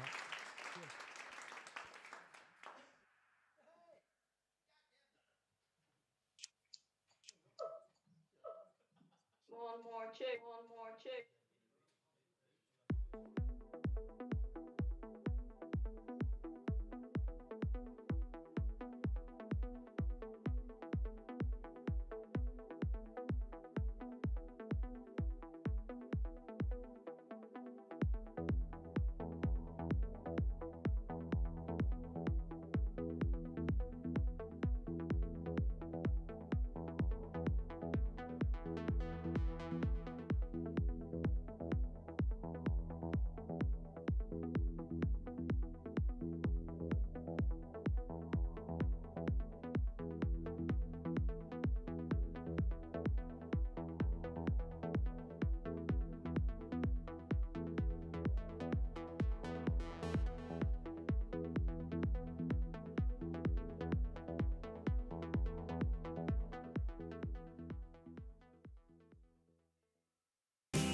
Now the light shines through the dark. That was unbelievable. Honestly, it was like being back. Normal times, normal gigs again. Unbelievable, unbelievable. Just to see faces and I see reactions, have a bit of like chat with people. Buzzing. So good. It feels like you've just came off stage at Yeah, like a big proper, arena. yeah. Suppose with everybody around you like that, it does feel like that. Because you're kind of enclosed within the crowd. It's like they're there in front of you. You can see them smiling.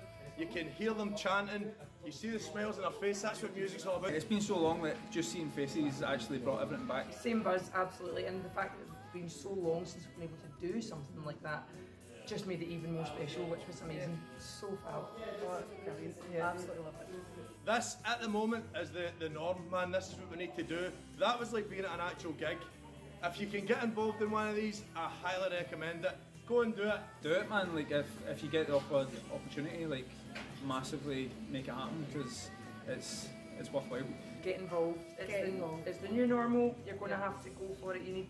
We all need to adapt to the new circumstances. I highly recommend that to anybody who is offered it. If you're not offered it, chase it because that was awesome, man. Yes!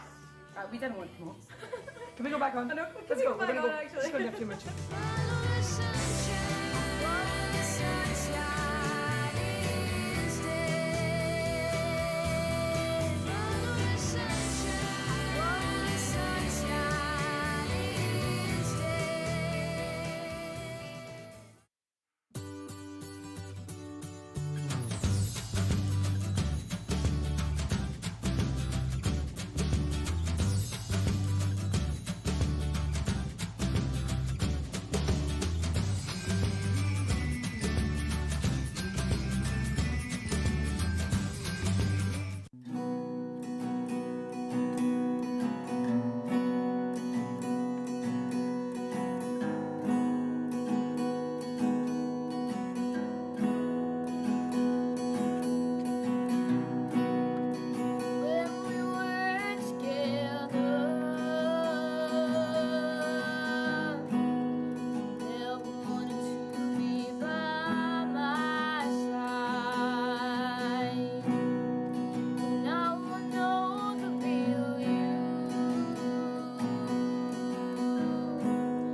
talk it all and don't think of how to stay strong.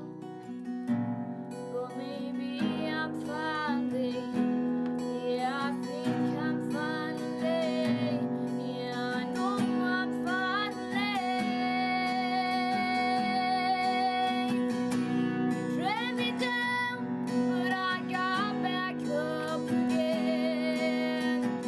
And all your words, they didn't get into my head. I said, no, don't talk it all and think of how to stay strong.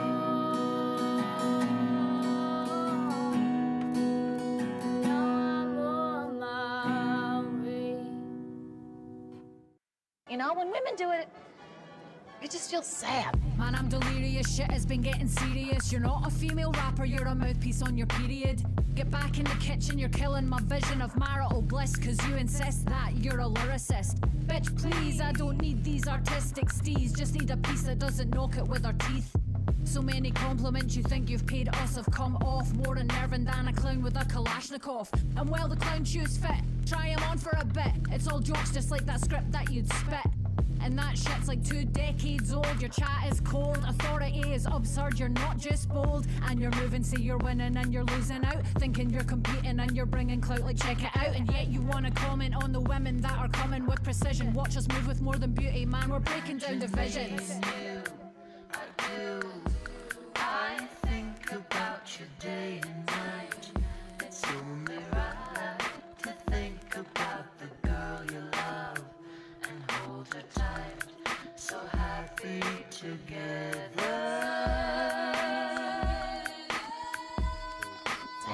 What that woman said, true words, crucified a boy that cried wolf. Blue Medusa construct a make and cry truth. Busty in the booth with better garments. Trust me, I don't see a woman in my vision spitting, that's an artist. Thoughts at the back of the head, it's quite alarming thing. Hip-hop is dead, won't let a bitch revive its carcass. See a curly silhouette in the darkness, sick. Thus will make him fit for a hearse, she's double parking.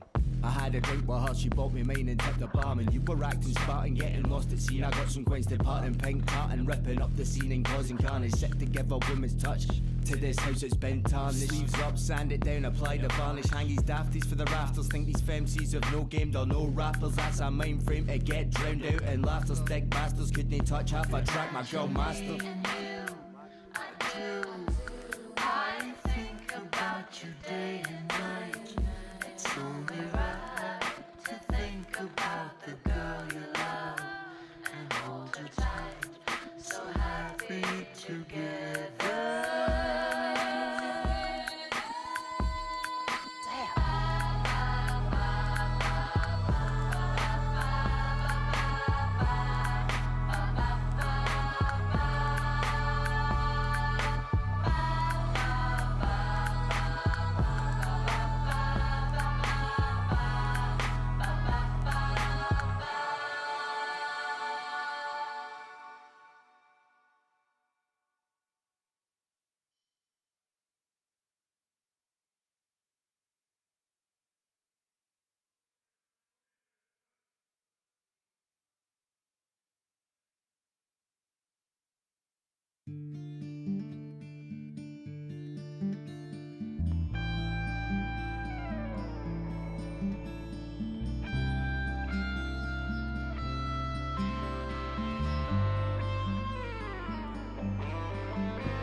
show me where to go.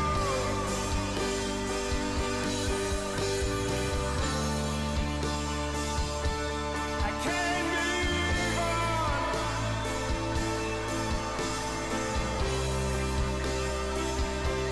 I just feel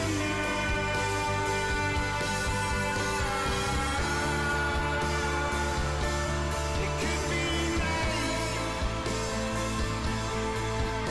What a wonderful way to travel the world through time.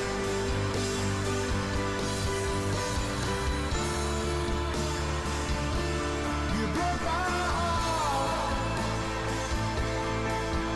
tore it from my chest like an animal. You ripped me apart.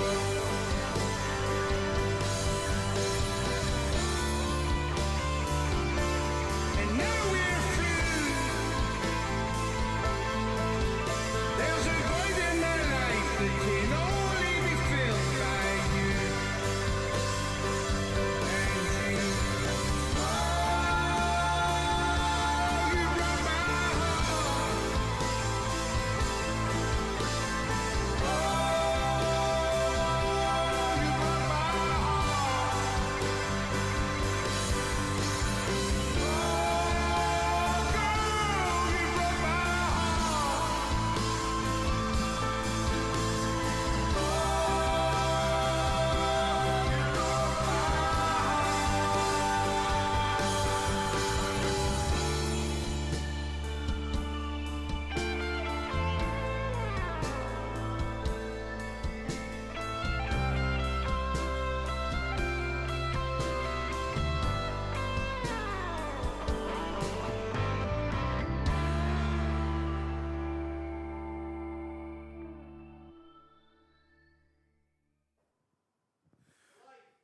Welcome back to Room 2 here in Glasgow. My name is Billy Sloan. It's a great pleasure to welcome to our chat Raymond Meade. Raymond, I guess the first question should be the most obvious one. You know, none of us have been to a gig or played a gig in anything like over a year. So what was it like, albeit that this wasn't a conventional gig, what was it like just to be back in a room with a band playing live again? Felt good, felt really good. Nice to make some noise. And even just the kind of social aspect of it, you know, like seeing the guys and having to go and rehearse and, you know, like actually venturing out of the house and stuff. Yeah, it was all felt quite important to do that, you know. And is it an odd way to play? Because, you know, normally if you were playing a gig, you know, at the end of a song, you know, we did hear a bit of applause from the people watching at home, but, you know, you would get that kind of instant feedback from an audience, whether it was good, bad, or indifferent. So what's it like basically playing to a camera and a green screen? It was quite intimidating, to be honest, to start with. Do you know what I mean? Like, people are popping up in different places, and then it kind of moves about in front of you. So it took a bit of, you know, like a song or two to really sort of just get used to looking at it. But no, I really enjoyed it. Really glad I did it. You know, it was good. Now, you got together with Ross and Gerry, Jon and Stuart to recreate your album from 10 years ago, Fables and Follies. Before we talk about that, you know, it wasn't the first time you'd made a record, because you'd had a bit of a taste of that with a band called the Ronells. So for the people who are watching who maybe are not familiar with the Ronells, just give us a little bit of history about who the Ronells were and what they were all about. It was myself and my brother Daniel, and two guys we were at school with, John Dugan and David Toohill. And we were just a kind of like a garage rock and roll band sort of thing, but, you know, we were quite fortunate to get a few big support slots, and, you know, we did like a small record deal, and we ended up out in Japan playing there, in America. But it just, the wheels came off. You know, I think the partying was more important than the music. You know, we were all as bad as each other, really, and it was great, funny memories to look back on. Now it's all like long ago, but at the time it wasn't. I don't know. I don't think it was built to last. But I mean, you're such a music fan. I think, you know, every time we have conversations, and we have a lot of conversations, we talk about music and bands and songs more than anything else. So why did the wheels come off? Because that must have been a big chance for you, and you must have wanted to grab it with both hands. So why did you allow the wheels to come off? You know, surely it was all about the music and all about the songs for you, or were you just young and daft? Definitely young and daft. I mean, you knew us in those days. I mean, you said on more than one occasion, you know, screw the nut. Do you know what I mean? Like, just behave yourself. But now music was secondary to the partying, you know, for all of us. It was just all about, let's just get full of whiskey and, you know, whatever happens, happens. But you're not thinking like that when you're, I mean, we're only 19, 20, do you know what I mean? We were just kind of young boys, and I mean, even seeing the wheels come off, it just ran out of steam. You know, I think that's a better way to phrase it. We just weren't good enough in the end, you know, that was it. Just didn't have the songs. But no complaints. It was a great experience, you know. Like a lot of good fun. Not much I can sort of say on here. I think my mum and dad are watching. Do you know what I mean? But I'll keep that to myself. Let Daniel, my brother, tell them at some point. But you know, you then decided to kind of step out of the, you know, the band format and make a record under your own name and your own steam. How did Fables and Follies begin? You know, was it a bunch of songs that you were just writing with a view to doing something with them, or did you sit down and think, right, I'm going to screw the nut, I'm going to concentrate on the music, and I'm going to write an album, and it's going to have my name on the cover? I had a kind of couple of bad years after Ronel's had stopped, you know, because everybody was tipping us to do big things, and when it didn't happen, you know, people were, I don't know, kind of taking the piss a bit and stuff, and I found it quite hard, and I was drinking too much, and I put on a lot of weight. I look back in those days and don't recognise myself really. So eventually I decided I would try to stop drinking, and that was a catalyst. You know, I started to really fall in love with music again, and started to write, and it came a lot easier because I had something to write about. You know, so I think, you know, the first few songs were just reactions to that whole kind of time period. Do you know what I mean? When I listen back on it now, there's kind of a lot of hope in it. You know, like it feels optimistic, and as you know, I'm not the most sort of optimistic of people at the best of times, but that album's definitely got a, you know, kind of upbeat thing to it. So you began writing songs, you know, you had a bunch of them. What was the moment that you thought, right, I'm going to put a band together, I'm going to get studio time, and I'm going to go in and kind of record these properly and see if I can form them into the basis of an album? Where did you record it, first of all, and how did it start? I recorded it at Stuart McLeod's studio out in Airdrie, Beetroot Studios. And it was really a chance meeting, really. Obviously, Ross and I had been close for a number of years, and Gary John as well. And I don't know, I met Stuart at a Public Image show, and we got talking. He said, you should come out and do a track or two, and that was how it started. I loved the studio. I really loved working with Stuart. He's just disgustingly good on the guitar and all that kind of thing, so we just kind of immediately clicked, and it was a really productive time. You know, he knew what I was trying to do with it, you know, and Gary John and Ross, you know, they'd worked together previously with the Proclaimers and stuff, and it was nice for them to, you know, to kind of rekindle that working relationship. Was there a moment when you were in the studio and you started to record the songs where it suddenly dawned on you that, you know, instead of being in the Ronells with your brother and two other guys where you were part of a band setup, you know, the spotlight was now very firmly on Raymond Meade, so, you know, the buck stopped with you. If this was great, it was down to you, but if it was terrible, it was also down to you. Yeah, it was definitely not the same. I wouldn't say not this, actually, no, because it was still camaraderie in the studio. It was hilarious, do you know what I mean? It was a brilliant time. It was a happier time than the Ronells' time in a lot of ways, you know, because I remember it all, do you know what I mean? I don't remember anything about recording the Ronells album, but I genuinely don't even remember writing the songs. That's not even, I'm not even saying that to be funny. I don't remember. Between 2004 to 2008, I just don't know what was going on. So it was nice to be kind of aware, you know, like as in I can hear it coming together and I can hear it taking shape, and it was exciting, you know. I felt like, right, maybe I'm not done yet.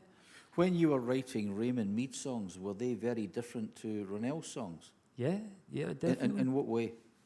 More personal, I guess? Yeah, they were personal. I had something to write about. Ronell's songs it was just party songs, do you know what I mean?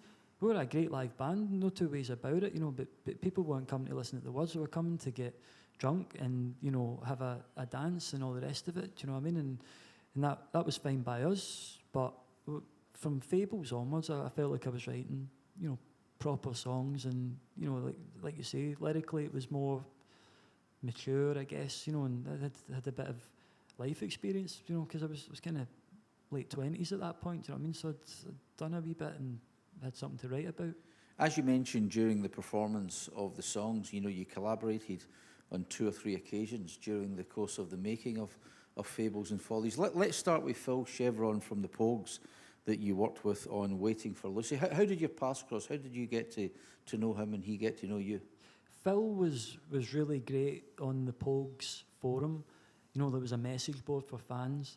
So he used to interact with people, and you know, he would interact with me. But I could put posts up and he would reply to it. And not just Pogues related, you know, you could just talk about music or guitars or anything. And I sent him a private message saying I've got this song and I would be honoured if you could, would you come and play it? And no problem.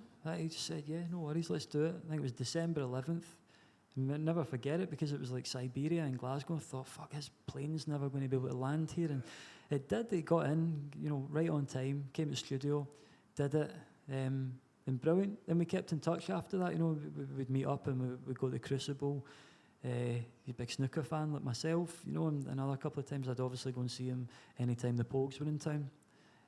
But he was a phenomenal songwriter. You know, not a lot of people know that he wrote, you know, one of the Pogues, arguably the Pogues' greatest song is Thousands Are Sailing. It's a Phil Chevron song, you know, and I think he doesn't really get the recognition as a songwriter and as a human being as he was. He was just an amazing guy. You know, I really miss him. I really miss our chats. We spoke a lot. And yeah, he's much missed. And you also mentioned Iain Banks. You'd read one of his books and really liked it. You just kind of sent him a letter out of the blue. You didn't know if it would even reach him when he get back in touch. I guess he'd never taken part in any kind of project like this before, where he, you know, did a spoken word passage on a rock song, had he? No, I don't think he had it. He was, I think he'd done something similar in a kind of dancey thing. But I'd been reading his books since, you know, first or second year at school, and I was a real big fan. You know, he was my favourite author, and I think I gave him a letter at a book signing, and he wrote back to me. It was brilliant. He sent me a kind of typewritten letter, which I've still got. It was brilliant, and again, so easy. Just tell me when you want to do it. And he came to the studio. We spent the day together. It was brilliant. It was just a great experience. He was a big music fan, and you know, again, we kept in touch. We met up a few times afterwards, and you know, another life cut too short, unfortunately. Do you know what I mean? Because he was, I really miss his books. I really do. I've never found any other author to replace that. You know, that kind of Iain Banks shaped void that we seem to have, but. It's just life, isn't it? And the third collaboration on the album was a couple of songs that you did with Jon Fratelli. You mentioned that, you know, when he sent you Fables and Follies, which became the title track of the album, it was a song that he'd kind of already started working on.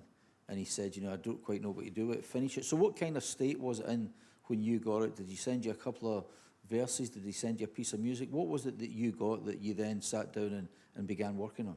He sent me a chorus. I think it was, you know, just him and an acoustic guitar.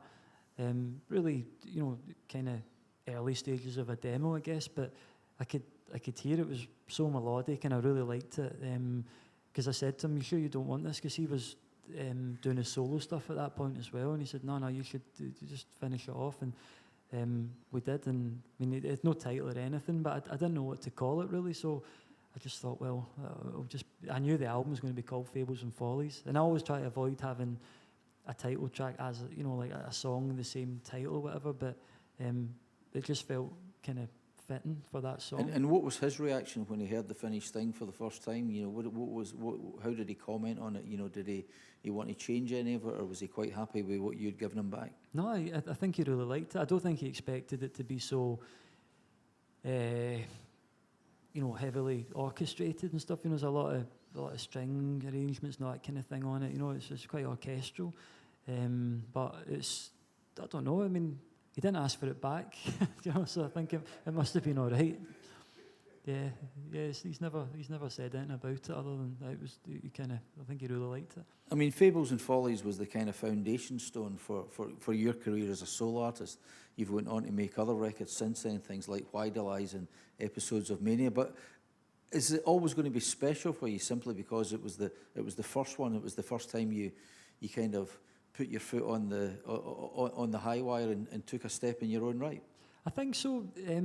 I sit and listen to my own music very often, but I've had to learn the words and all that for this. But it was kind of, I was really pleasantly surprised. I think we did a really good job on it. There was nothing I kind of skipped through. I just thought, no, this kind of, still sounds the way I remember it sounding back then, if that makes sense. It just felt like a really happy time in my life.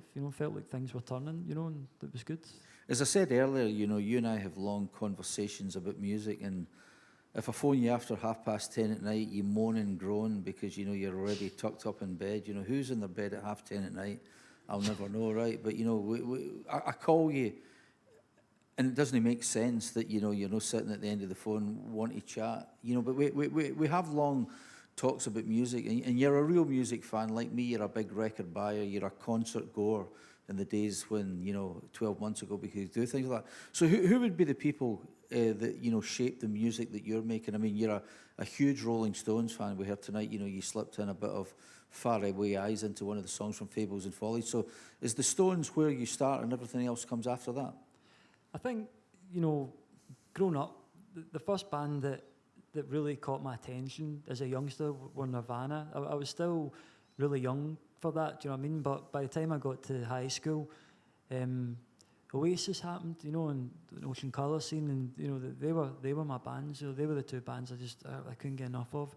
But like anything, I was curious as to what had inspired them. So then all of a sudden you're listening to, XL Main Street and Never Mind the Bollocks. I mean, I don't think there's a week gone by in the 20 odd years we've known each other we don't talk about the genius of Never Mind the Bollocks. So I think that album, along with XL Main Street and maybe Let It Bleed, they're big albums for me. But Tom Petty's up there as well.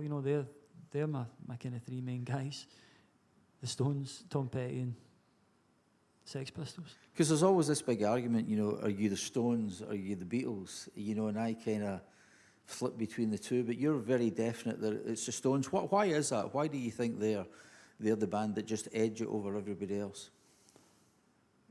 I mean, it's Mick and Keith, isn't it? Do you know what I mean? It's that simple. I just think the coolest band in that kind of golden period from 69 through to kind of 76, they were untouchable. Even with the Beatles, I mean, that's controversial with people listening in, but they were just on a run that you can't imagine.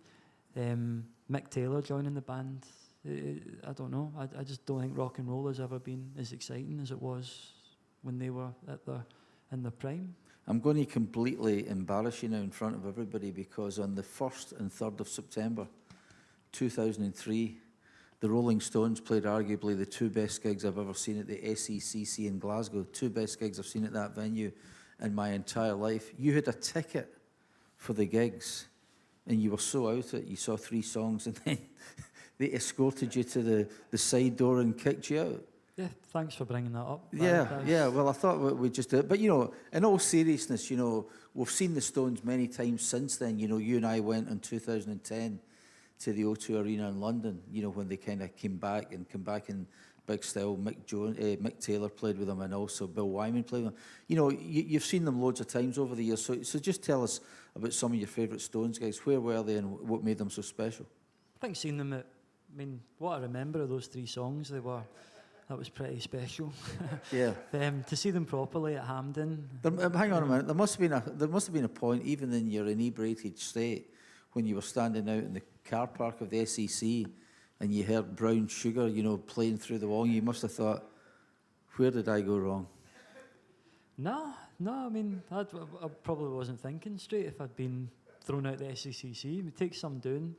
Same thing happened to AC/DC. I've got I had a track record for being removed, usually for smoking. But what do you do? You live and learn. I once went to see Prince at Celtic Park. There was 60,000 people there. And at the time I worked for the Sunday Mail. And there was a girl that worked for the Sunday Mail. She's a great girl called Marion Scott. Hilarious, a fantastic reporter, absolutely amazing reporter. But she looks a bit like a cross between Mrs. Munster and, Morticia Adams from the Adams family. And I mean that in the nicest possible sense. Sorry if you're tuning in there, by the way. No, she would agree with me. You know, if she was watching, she'd say, shut your hole. That's what she's, shut your hole. But, she's very, if you see her, you don't forget her. And she had staked Prince out down at Glasgow Airport trying to get a picture of him coming off his private jet. Now, had she looked at like just any other female, Prince's bodyguards wouldn't have batted an eyelid. But somehow when he was on stage in front of 60,000 people at Hampden Park in Glasgow, they spotted her standing next to me watching the gig. And the next minute I knew I had my arm up my back and I was lying in Jane Field Street. They threw me out. One and only time I've ever been thrown out for a gig, so I can kind of sympathise with you. I'm glad you've admitted the only difference is that I can remember all that. Well, nobody's perfect. Yeah. But I mean, let's get back to the Stones. We've seen them a few times, but what makes them such a, they're called the greatest rock and roll band in the world. What is it? Is it the whole chemistry between the four of them or the five of them, as it was? It's the songs. It's the sound. They're just steeped in their influences. Do you know what I mean? They never hid from what they were, and I don't know. Like you can just see it all through their history. There's the constant, evolution of their sound and what they were doing, and they became more and more comfortable being, the greatest rock and roll band. By the time they were doing Sticky Fingers and Exile Main Street, they were flawless, untouchable. Then and now, nobody's ever come close to it. Do you know what I mean? They're just the greatest. And I mean, I love the Beatles. Don't get me wrong, I love them, but they don't.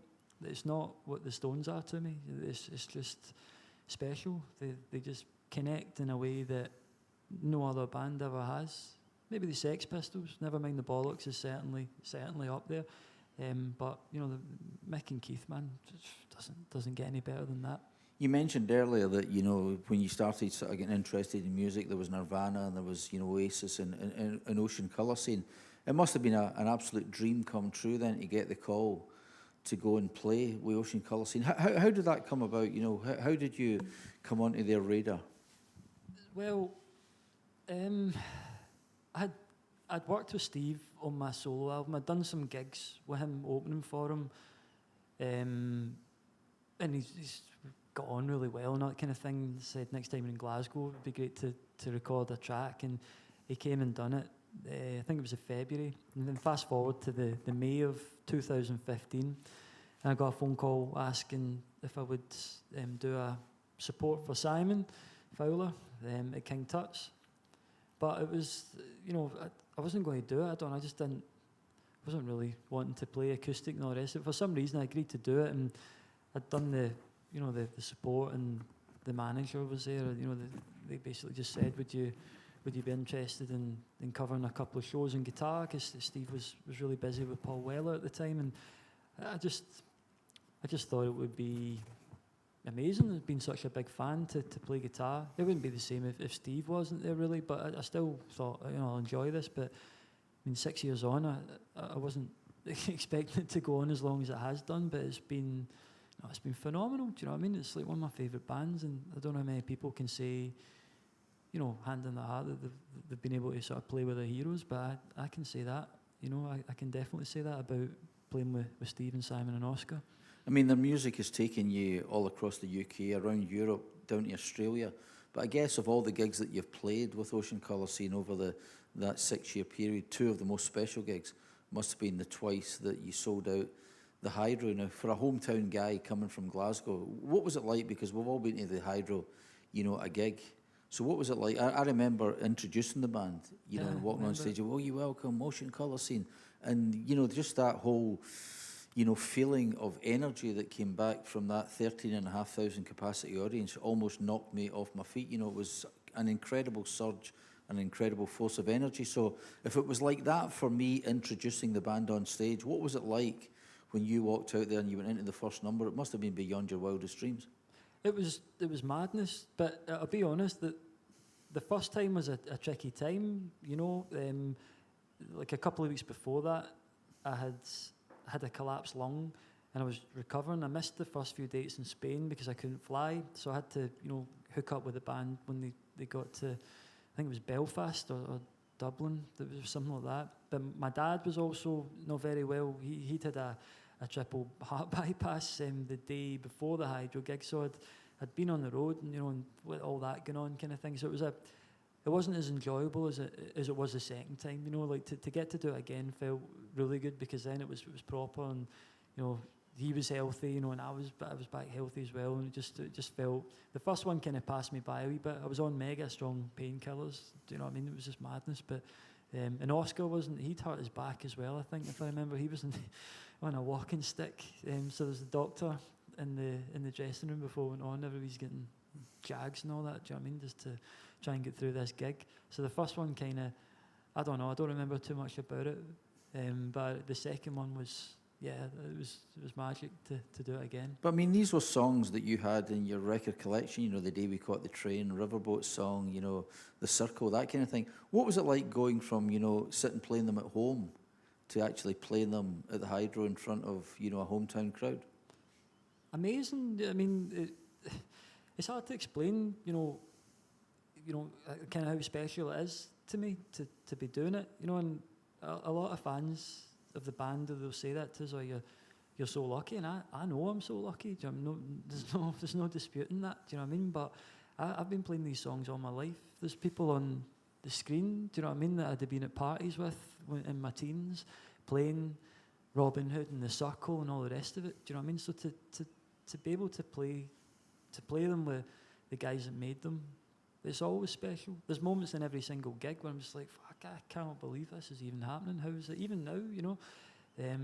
It's always going to be like that. Do you know what I mean? The only thing that must come close to it is being, like a football fan and signing for your favourite team. That's the only thing I can think of. Do you know what I mean? That would even come close to what it's like. And you had another taste of that with Gerry Cinnamon, because here was a guy who went on stage just armed solely with an acoustic guitar and was a total sensation, playing Transmit and events like that. But, he decided he wanted to kind of, flesh the sound out a wee bit, and you were the guy that he turned to. So what was it like, going from playing with a band at the Hydro to playing with him at the Hydro? Because it must have been a very different thing. Well, Gerry's gigs are different from everybody else's gigs. There's no getting away from it. It's not just Glasgow. I've been around the world with them, and it's like that every single city. Do you know what I mean? Australia and all that was like off the scale. Some of the best shows I've ever been involved with. But the way he's done it, I don't think it'll ever be seen again. He's captured a moment, and he asked me to play on a couple of the singles, and I ended up playing on a good bit of the Bonnie. Came out. #1, all the rest of it. It was amazing, just totally amazing to be involved in something like that. But to do the live stuff, I think he just felt like the places he's playing, I mean, it's like he's playing stadiums, do you know what I mean? It's 15,000, 20,000 people a night, and he just needed some low end to, just, like you say, fill out the sound a little bit, the size of the spaces he was playing. So I just kind of stand off to the side and do that. It's really enjoyable. It's just completely different from OCS, you know what I mean? So it keeps me on my toes, do you know what I mean? And of course, you were all set to play the hallowed ground of Hampden until fate intervened. I mean, is that something that, hopefully it's going to happen, when things return to some kind of degree of normality? Yeah, I'd say so. Yeah. I know he was looking forward to it, and I was definitely looking forward to it as well, because he just grew up around the corner from Hampden Park. But yeah, I'm sure when the world starts turning again, that will be a night to remember.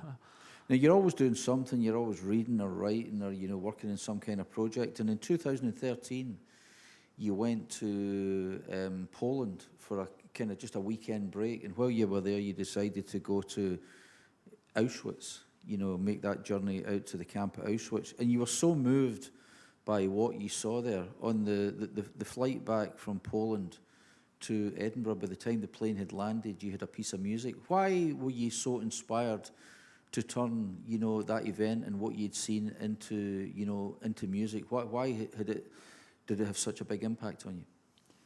I mean, it's a hard thing to answer. It's affected me it's changed my life. There's no exaggeration. It's changed the way I see the world.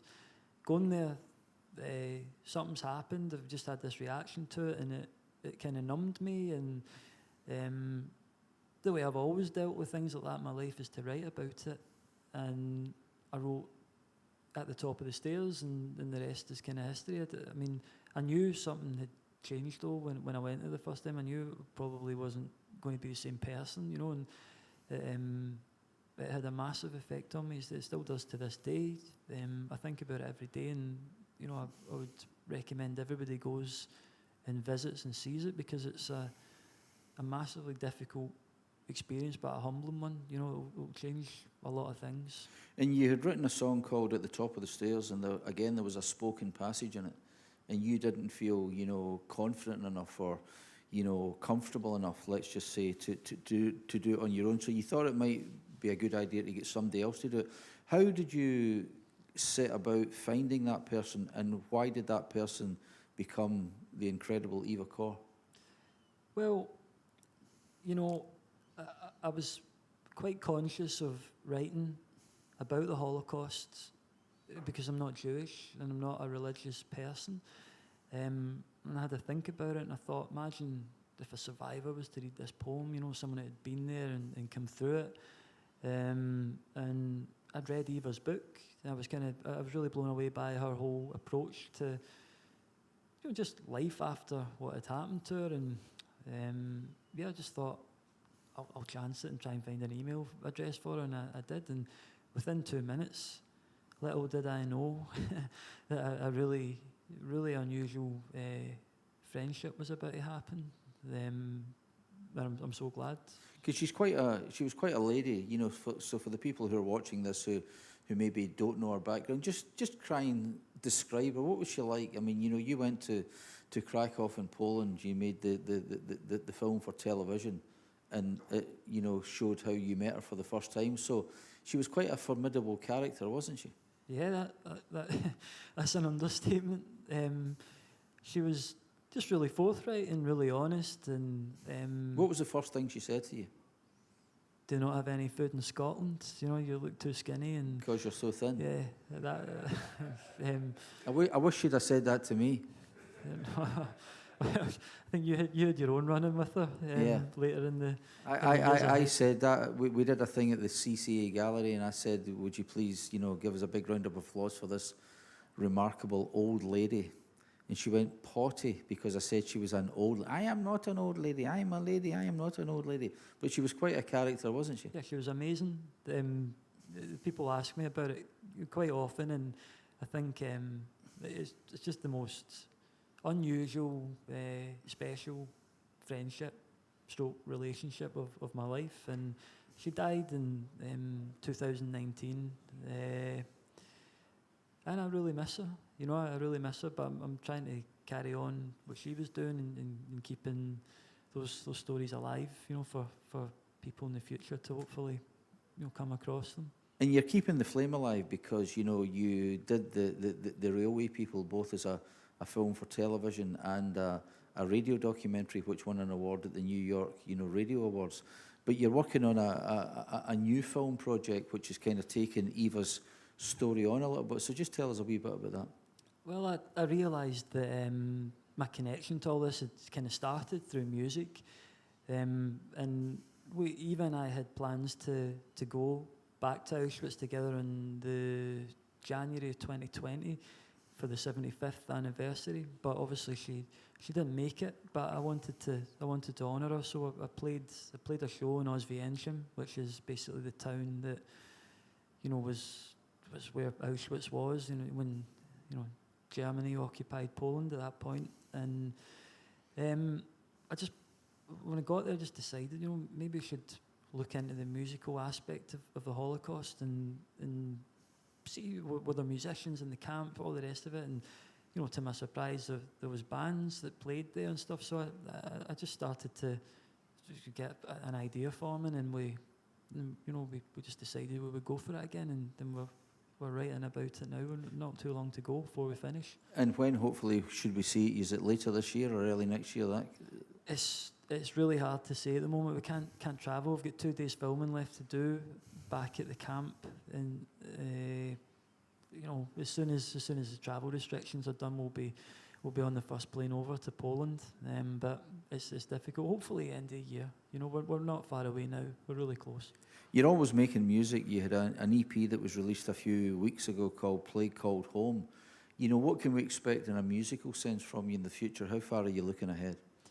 I've been writing a lot through the lockdown. I've been digging out old demos that I'd been working on and maybe just sort of put to the side.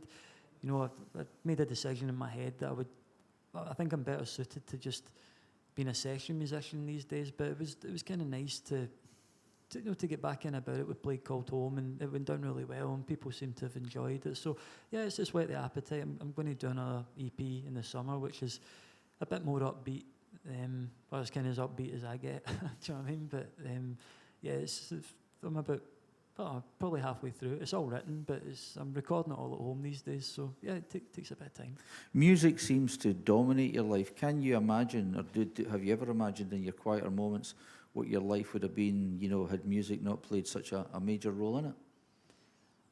I sometimes think you don't have any say in things like music. You know, it was just, I think it was meant to be. You know, I always say it to, I think it's my mum. You know, just it picks you. You know, you don't really have a say in it, and that still feels like that to this day. Even sometimes, I mean, I've said to you loads of times, I'm not going to do this anymore. I'm done with this and all the rest of it. But there's no, it's for life. It's forever. Do you know what I mean? I'm always going to be buzzing off guitars and songs and music. It means too much to me to not do it. You know, so it'll be forever. Final question then, and I've saved the toughest one to the very end. If I was to put you on the spot and say that of all the things you've done in your incredibly short career, although you've been doing it a long time, you know, what would be the one or two real highlights for you? Would it be in a particular gig? Would it be a record? Would it be coming face to face with somebody who was a musical hero? What would it be and why? It's hard, you know. I don't kind of prioritise one thing over another. You know, I'm lucky to have just had such a busy 10 years with all the stuff that's happened. But I guess, I mean, going to Nashville and making a record with Bobby Keys is up there. You know, Bobby was a hero of mine. And to play with him when he's played in Brown Sugar and Bitch and all these great Stones brass lines, I mean, that was really special. But on the same hand, I mean, last week I was in London interviewing a lady called Anita Lasker-Valfish, who was a cello player in the Women's Orchestra at Auschwitz, and that's equally as, you know, special to me. You know, they all mean different things, you know, but that I'll never forget last week. You know, it was proper. You know, I'm excited to let people see the interview in the film when it comes. Well, in your career, you've had some fantastic adventures. Let's hope you have a lot more. Ladies and gentlemen, Raymond Meade. Thanks, Billy. Cheers. Thanks, everyone, for tuning in. Thanks very much. We'll see you soon.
Unbelievable. Honestly, it was like being back, normal times, normal gigs again.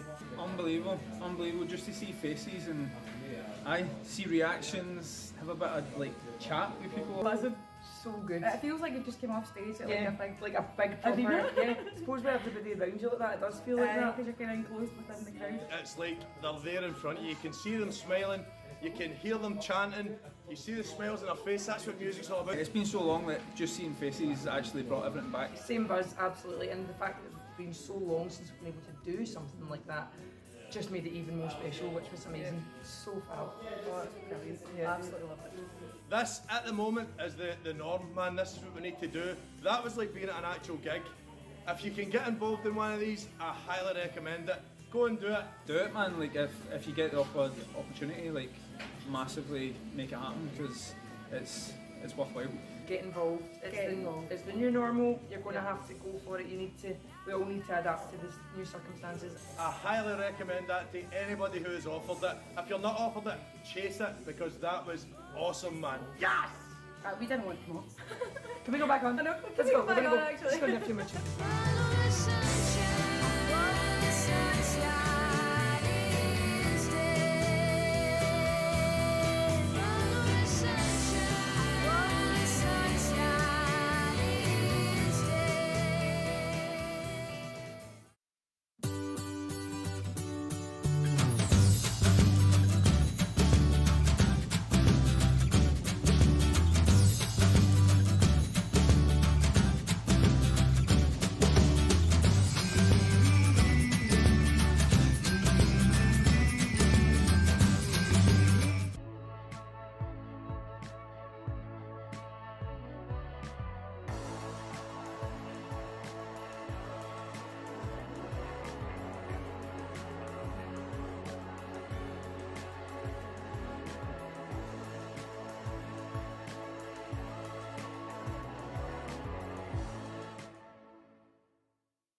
How can you look at me, tell me you love me, then watch me fall like crumbling debris?